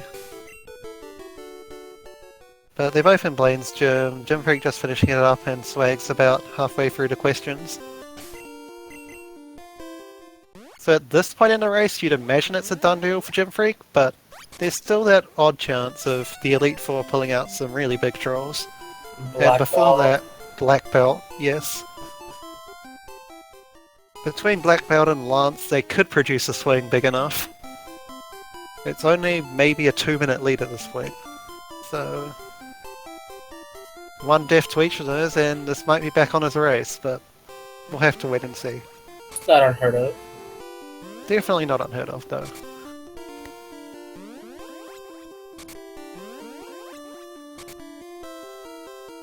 Now, I don't think we've had anyone answer a blank question wrong yet in the tournament. If we have, then I missed it, but I guess that joins the pile along with Gen 1 miss self-destruct as things that you never want to see happen, but are definitely afraid of happening. The pile of, well, now Gen 1 miss self-destruct, missing the secret key, and also getting a blank question wrong. Not the most costly thing in the world, but embarrassing. Just us all getting the questions right just means that we're all very smart. You know our Pokemon facts. We also get to trick casual players because we never actually select no. So they think we answer yes to every question when in reality we're just pressing the B button. Can be a bit of a gotcha for first timers watching the streams.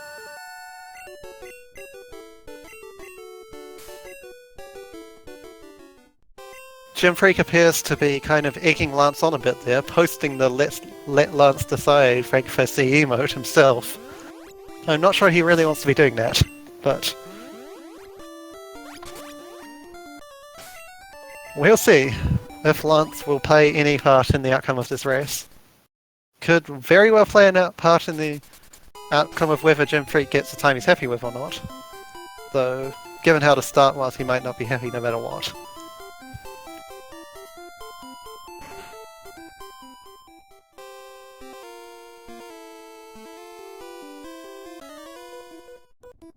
So coming at the butt. Oh, I'm sorry, go ahead. Yeah. No, I was going to say the same thing. He's one fight away from Black Belt. Yeah, we would expect to see both of them obviously save for Black Belt at this red bar health. With how low their health is, Machoke has the move which is at least fairly close to guaranteed to kill them. There is a small chance that he uses the move and it doesn't critical hit, because Machoke is slow enough that even high critical hit moves aren't guaranteed to critical when Machoke uses them. But I think Gymfreak might actually still be even low enough that the non-crit would kill him. Not entirely sure of the damage range now.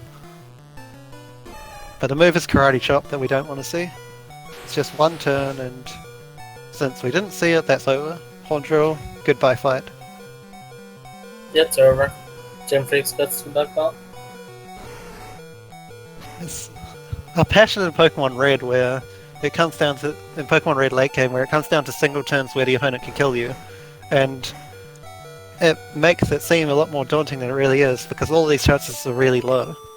But, of course, when you stack them all together, you get runs that aren't all that likely to finish. But any individual fight you don't expect to die to. It just so happens that the ones that do have slightly higher chances get the reputation as run-enders, like the Black Belt and Lance. So now Lance really will have to decide if we are to see a race. An upset. I mean, I guess we can't count out Agatha either. If we get a really trolly Agatha pattern, that could make up quite a bit of time. Not likely to kill any racer who's playing it correctly, but Agatha can definitely eat up a minute if she wants to.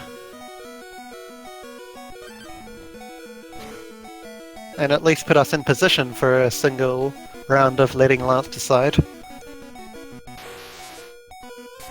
Although there is also more execution coming up for Gymfreak to take advantage of. Victory Road being one of the hardest places to do perfectly in the entire run.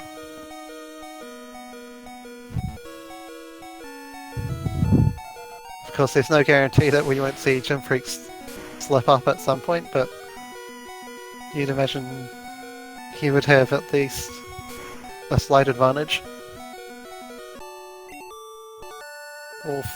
All other things being equal.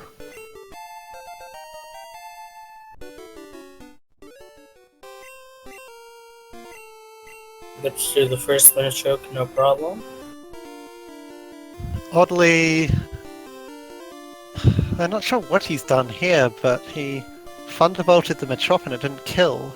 Did he just not use any item at all? No, he's just Earthquaking and hoping to get the range. Yeah, well, the range is reasonable, but the decision on Machop was interesting.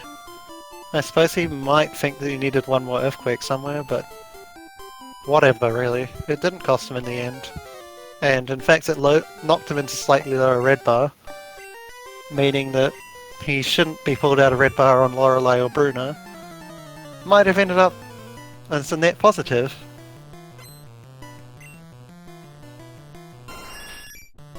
Gymfreak has not taken any damage since the wheezing self-destruct, though he is a level or two lower.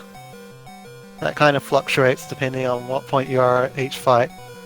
Of course, he started 2 levels lower, but since each level needs more experience than the previous one, you kind of catch up in levels a bit. Gymfreak getting rather unlucky and missing the damage range with Blizzard on both Pidgeot and Rhydon a little earlier. They're both in your favour to hit, and you didn't get either of them.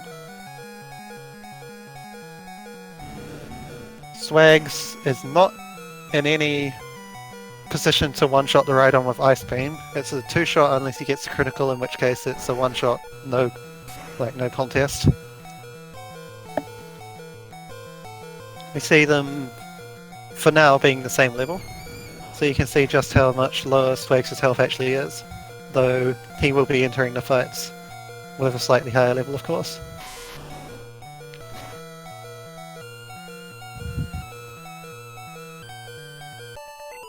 Gymfreak is in danger of falling out of red bar at Bruno.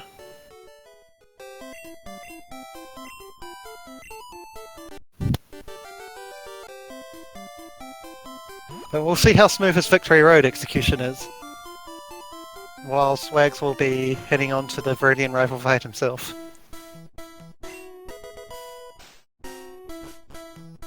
So close race, I'd say about a minute and a half. It's worth the lead for Gymfreak, maybe a little more, maybe 2 minutes.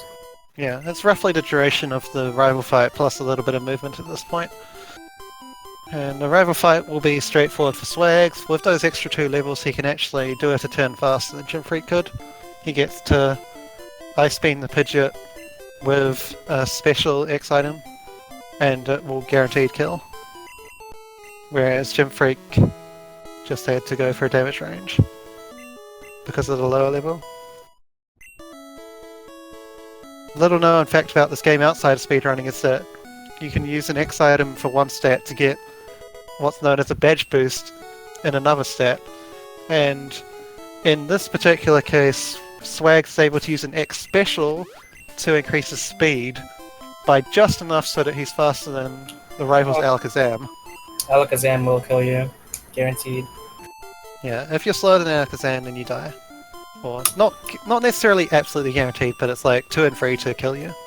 And even if it doesn't kill you, I think it uses Reflect, which is not desirable in any way. So because Gymfreak is slightly lower level, he had to use an X speed, which does boost his special attack a little bit, but not enough to make Blizzard a guaranteed kill, despite its extra power. Whereas the X special that Swags used was enough to just barely make Ice Beam a guaranteed kill. So he does save 1 turn there.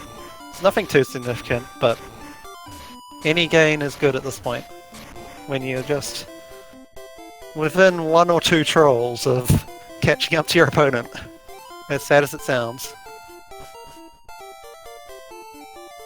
You take anything you can get at this point. Very solid execution by Gymfreak so far. Yep. He's used the early repel, which means he needs to get his movement perfect for a while so that he doesn't get a repel text. Oh no, he didn't.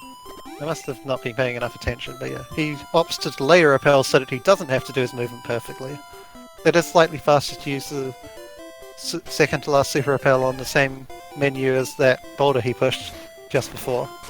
But by delaying it, you can avoid any chance of getting the repel war off text at the cost of a tiny bit of time up front.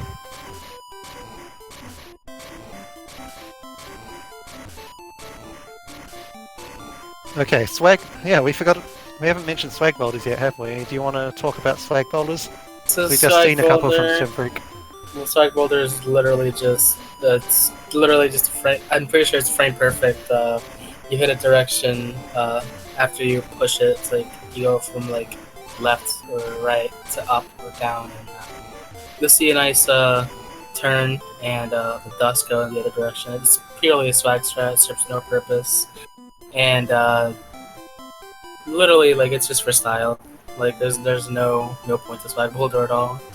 Yeah, swag bouldering actually losing you a tiny bit of time, and another reason why you don't want to use the super repel early is that if you ever do a swag boulder, then you'll get the repel war off text. So Gymfreak opting to use that repel a bit later so that he can do more swag boulders. So we have 1, 2, 3. Wow. Not opting to go for the ones up to ladders. Looks like he's just settled on using, I think he did 1 on that push on the last floor, and 3 there, so we'll call that 4. Yeah, I'll give him the 4. I got 5 in my race yesterday. It's a little contest between some of the runners to see who does the most swag boulders.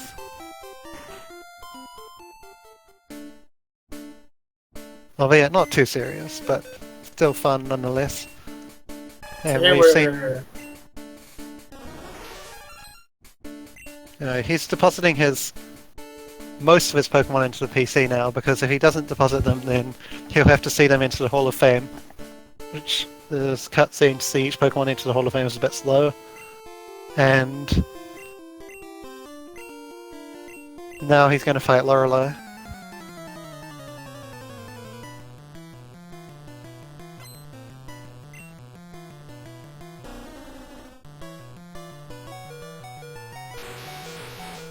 What is he doing? Okay. Gymfreak, with a bit of an unnecessary risk there, he kept the flyer, but then did the YOLO strat anyway. If you switch out to your flyer turn 1, you can guarantee that Dewgong will kill the flyer immediately, and then when you bring Nidoking back in, you get a turn where Dewgong will always use rest. And so you can set up your X accuracy with no chance of dying. But what Gymfreak did is, he didn't bother switching out at all, and just gave the Dewgong a 50-50 to kill him. Yo, Lorelei. Yeah, that's known as Yo Lorelei, but normally when you're doing that, you deposit your flyer first, so as to save the extra little bit of time. So, odd play there, paid off, but not entirely sure what his mindset was in doing that. And in the chat, we get a gold Lorelei. Unless that was his only motivation. Now that's what we call unfair gold. Actually, because what he's done is he's done Yo Lorelei without depositing his flyer, which is the fastest thing to do if you want to beat Lorelei as fast as possible. But he will actually lose time later on. It's faster than doing Yo Lorelei with depositing the flyer, but only up to the point where you beat Lorelei. So we refer to that in speedrunning as a fake gold, where you do something which is not comparable to any sane run. He's a bit of a cheater there in that regard. Not literally. He's perfectly fine, but just cheating his own splits a little bit there. Only really impacts himself. And we saw Swag pick up the spare super repel full restore in Victory Road. Yeah. It's right there, right next to you. Costs very little time to get, not in theory, but because it's a hidden item, the jingle takes slightly longer.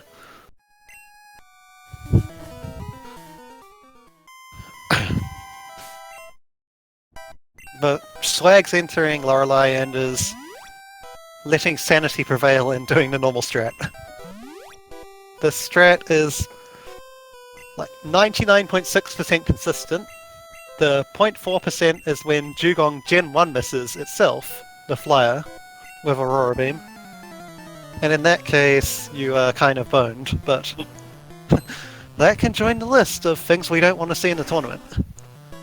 99.6. Yep.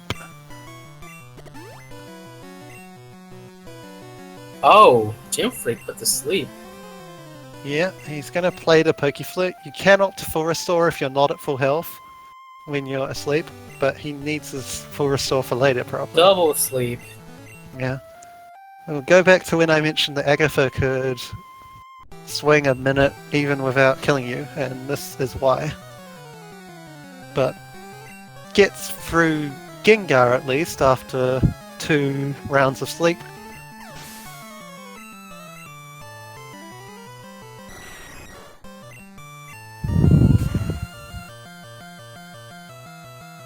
And that is the advantage of having Blizzard on Golbat. 50-50 chance that if you knock it low enough HP, then she'll just heal it instead of it having the chance to use Haze. So, Blizzard strat's winning out there. No more Agatha trolls possible from now on. We'll have to let Lance decide for real now. Yep. It all comes down to Lance. Maybe Champion will make a cameo, but first off, let Lance decide.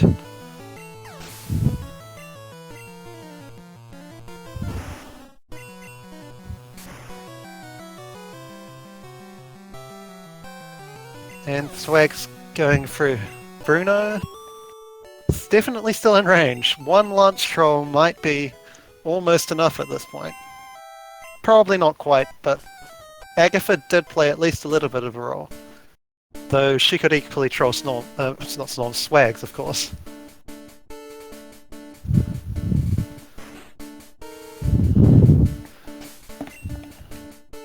Alright, so let's see. Let's let Lance decide.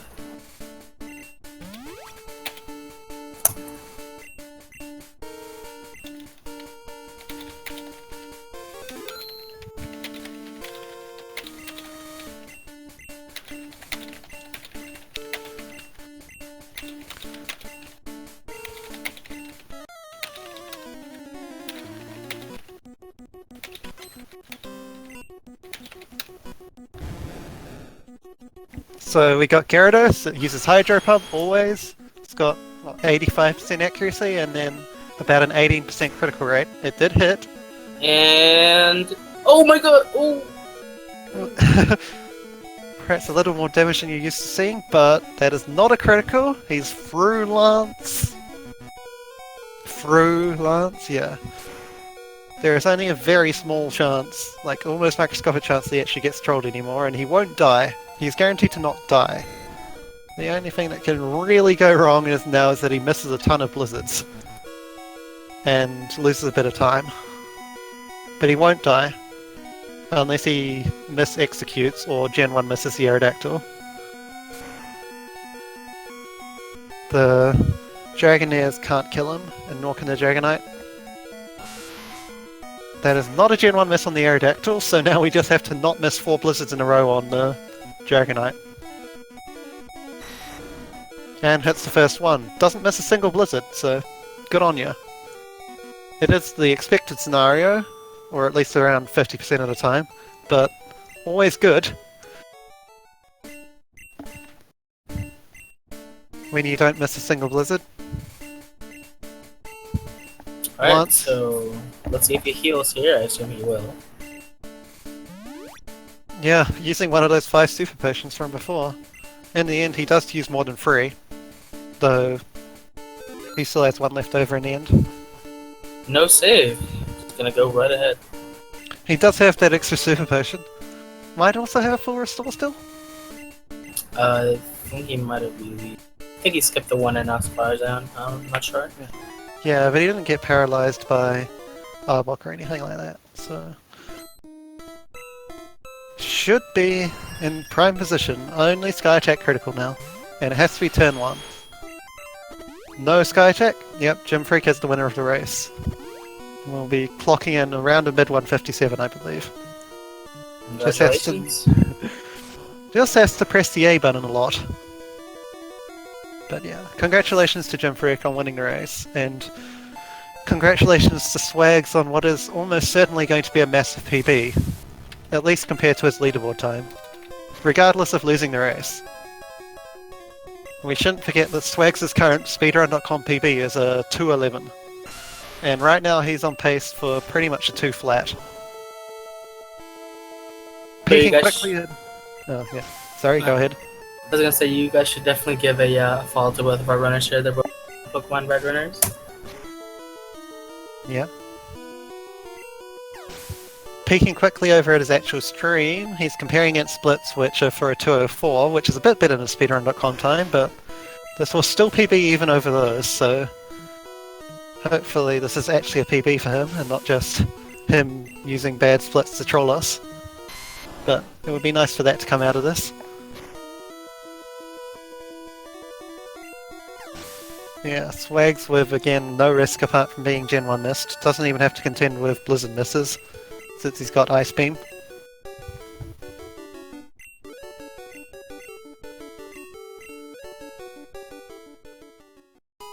Yeah, congratulations to Gymfreak. I did slightly underestimate his final time. It should be about a 158. About a 158 and a little bit of change. But still respectful time. It'll be the 6th place time overall in the tournament so far. By a fairly substantial margin over Stepahan's 2:00:38. And we'll try and get him in for an interview as soon as he's done, along with Swags, when Swags completes. Swags also not getting trolled by Lance, of course, and now heading into the champion himself.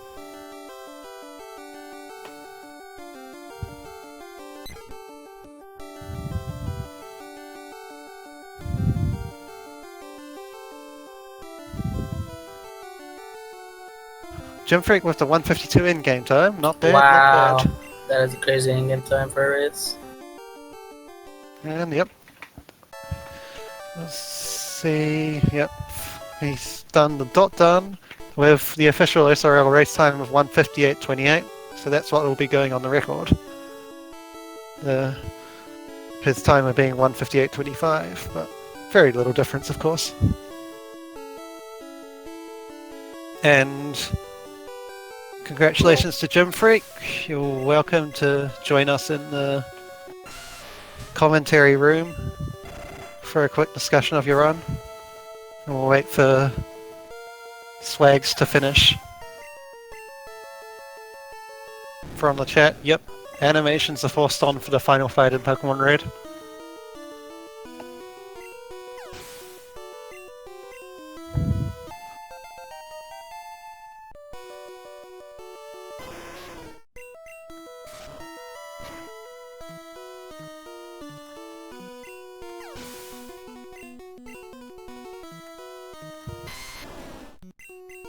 Congratulations to both of our runners.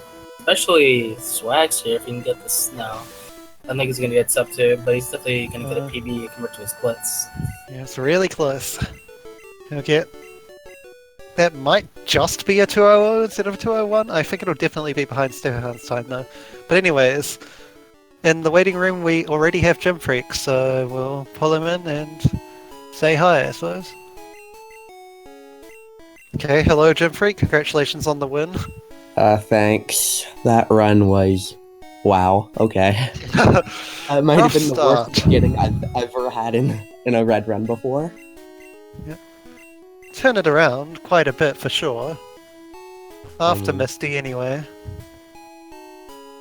I mean, you played it safe in Rock Tunnel, played it safe in Sylph, but those 8 Route 1 encounters, I have never ever seen that in a run before. Yeah, that's a Failing new one Mega for you. Punch Nip, and the Misty Death. Just that early game. Snorm, I mean, it's not Snorms, I said that twice or so now. Swag's coming into the Hall of Fame, so he might come and Yeah. join us as well. Hopefully with a new PB even, and sub 2 in game time, so good job there.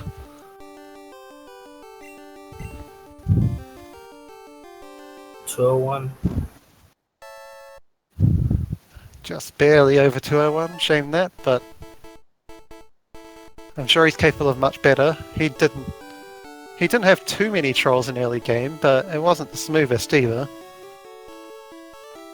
I can't really name one moment that went badly, but he had his fair share of Route 1 encounters as well, and 2 tournament encounters.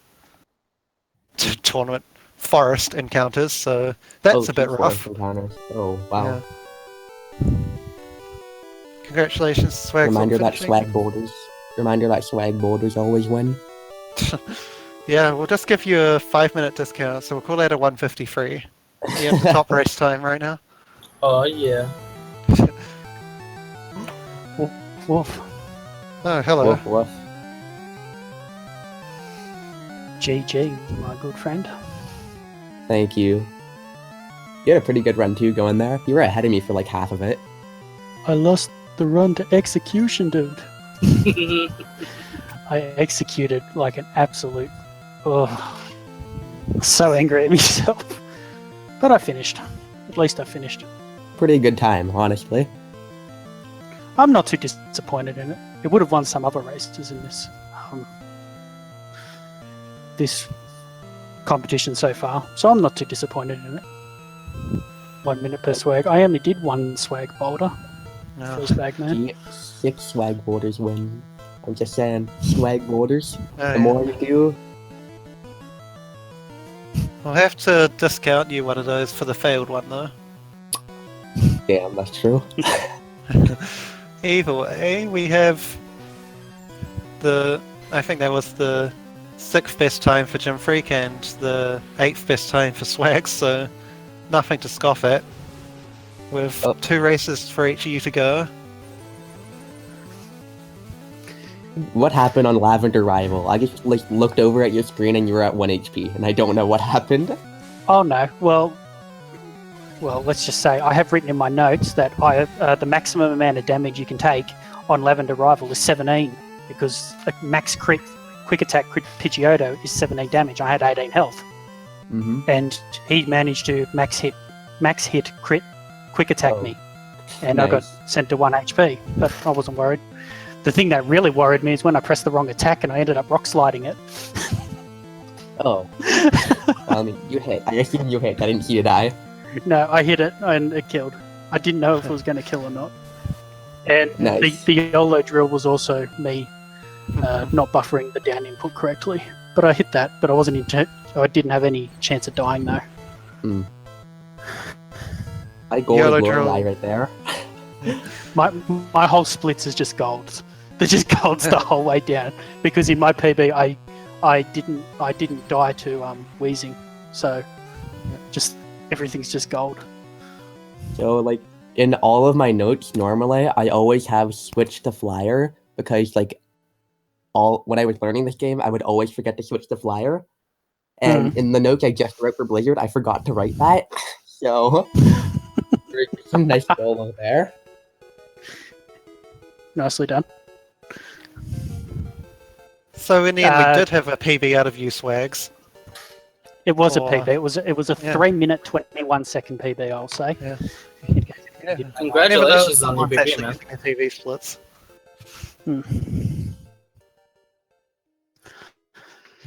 So yeah, Yeah, not a 10-minute PB, but a 3-minute PB, and a very solid one. Would have won a lot of races, as we already said. yeah. Like I said, I'm scared of that well, big thing now. nothing really went wrong. Everything that went wrong was my own fault. So, and the only person to blame, because I even hit a YOLO drill. Like everything just went my way. I just executed poorly.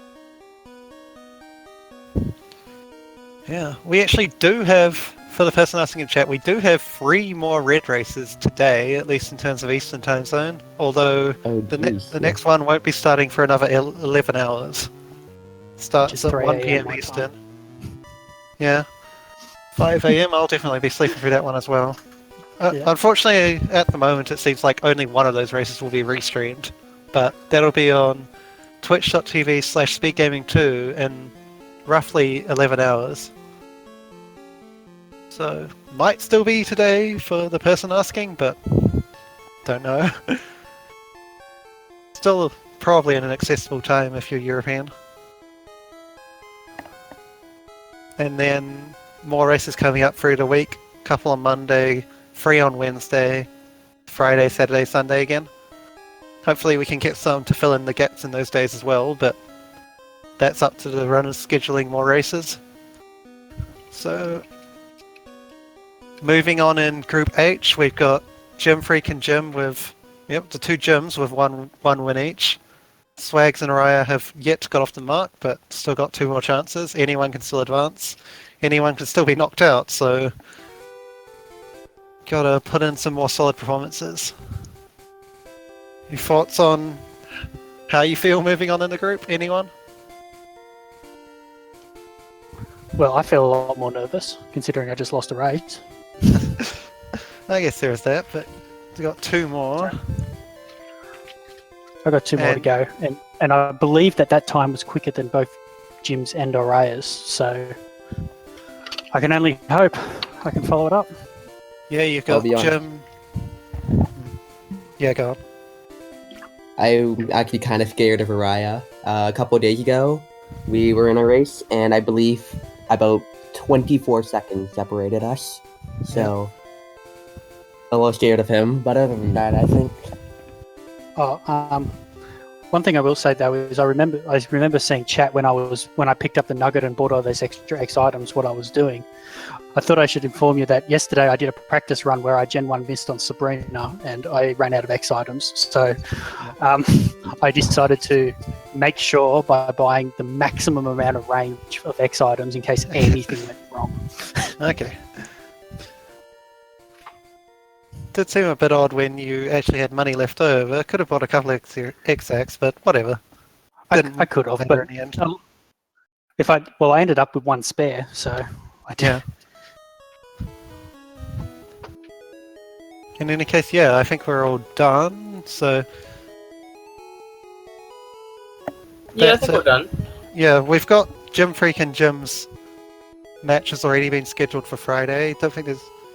Oh, and there's actually 2 more matches already scheduled as well on the weekend. Araya will be playing out his remaining 2 matches come Sunday at various different times of the day. One of those 6 a.m. Eastern and one of them 2 p.m. So this group might be over rather quickly. Although, albeit with still the Gymfreak. Oh, what am I saying? The Swags v Gym match is still to be scheduled. But good luck in your remaining races, guys. Thank you. Yeah, guys, good luck. And thank you, commentaries. Okay, so that's it for Pokemon Red for another 11 hours. Tune in to Speed Gaming 2 and for the Group F match between Hustlebutch and Cruel at that time.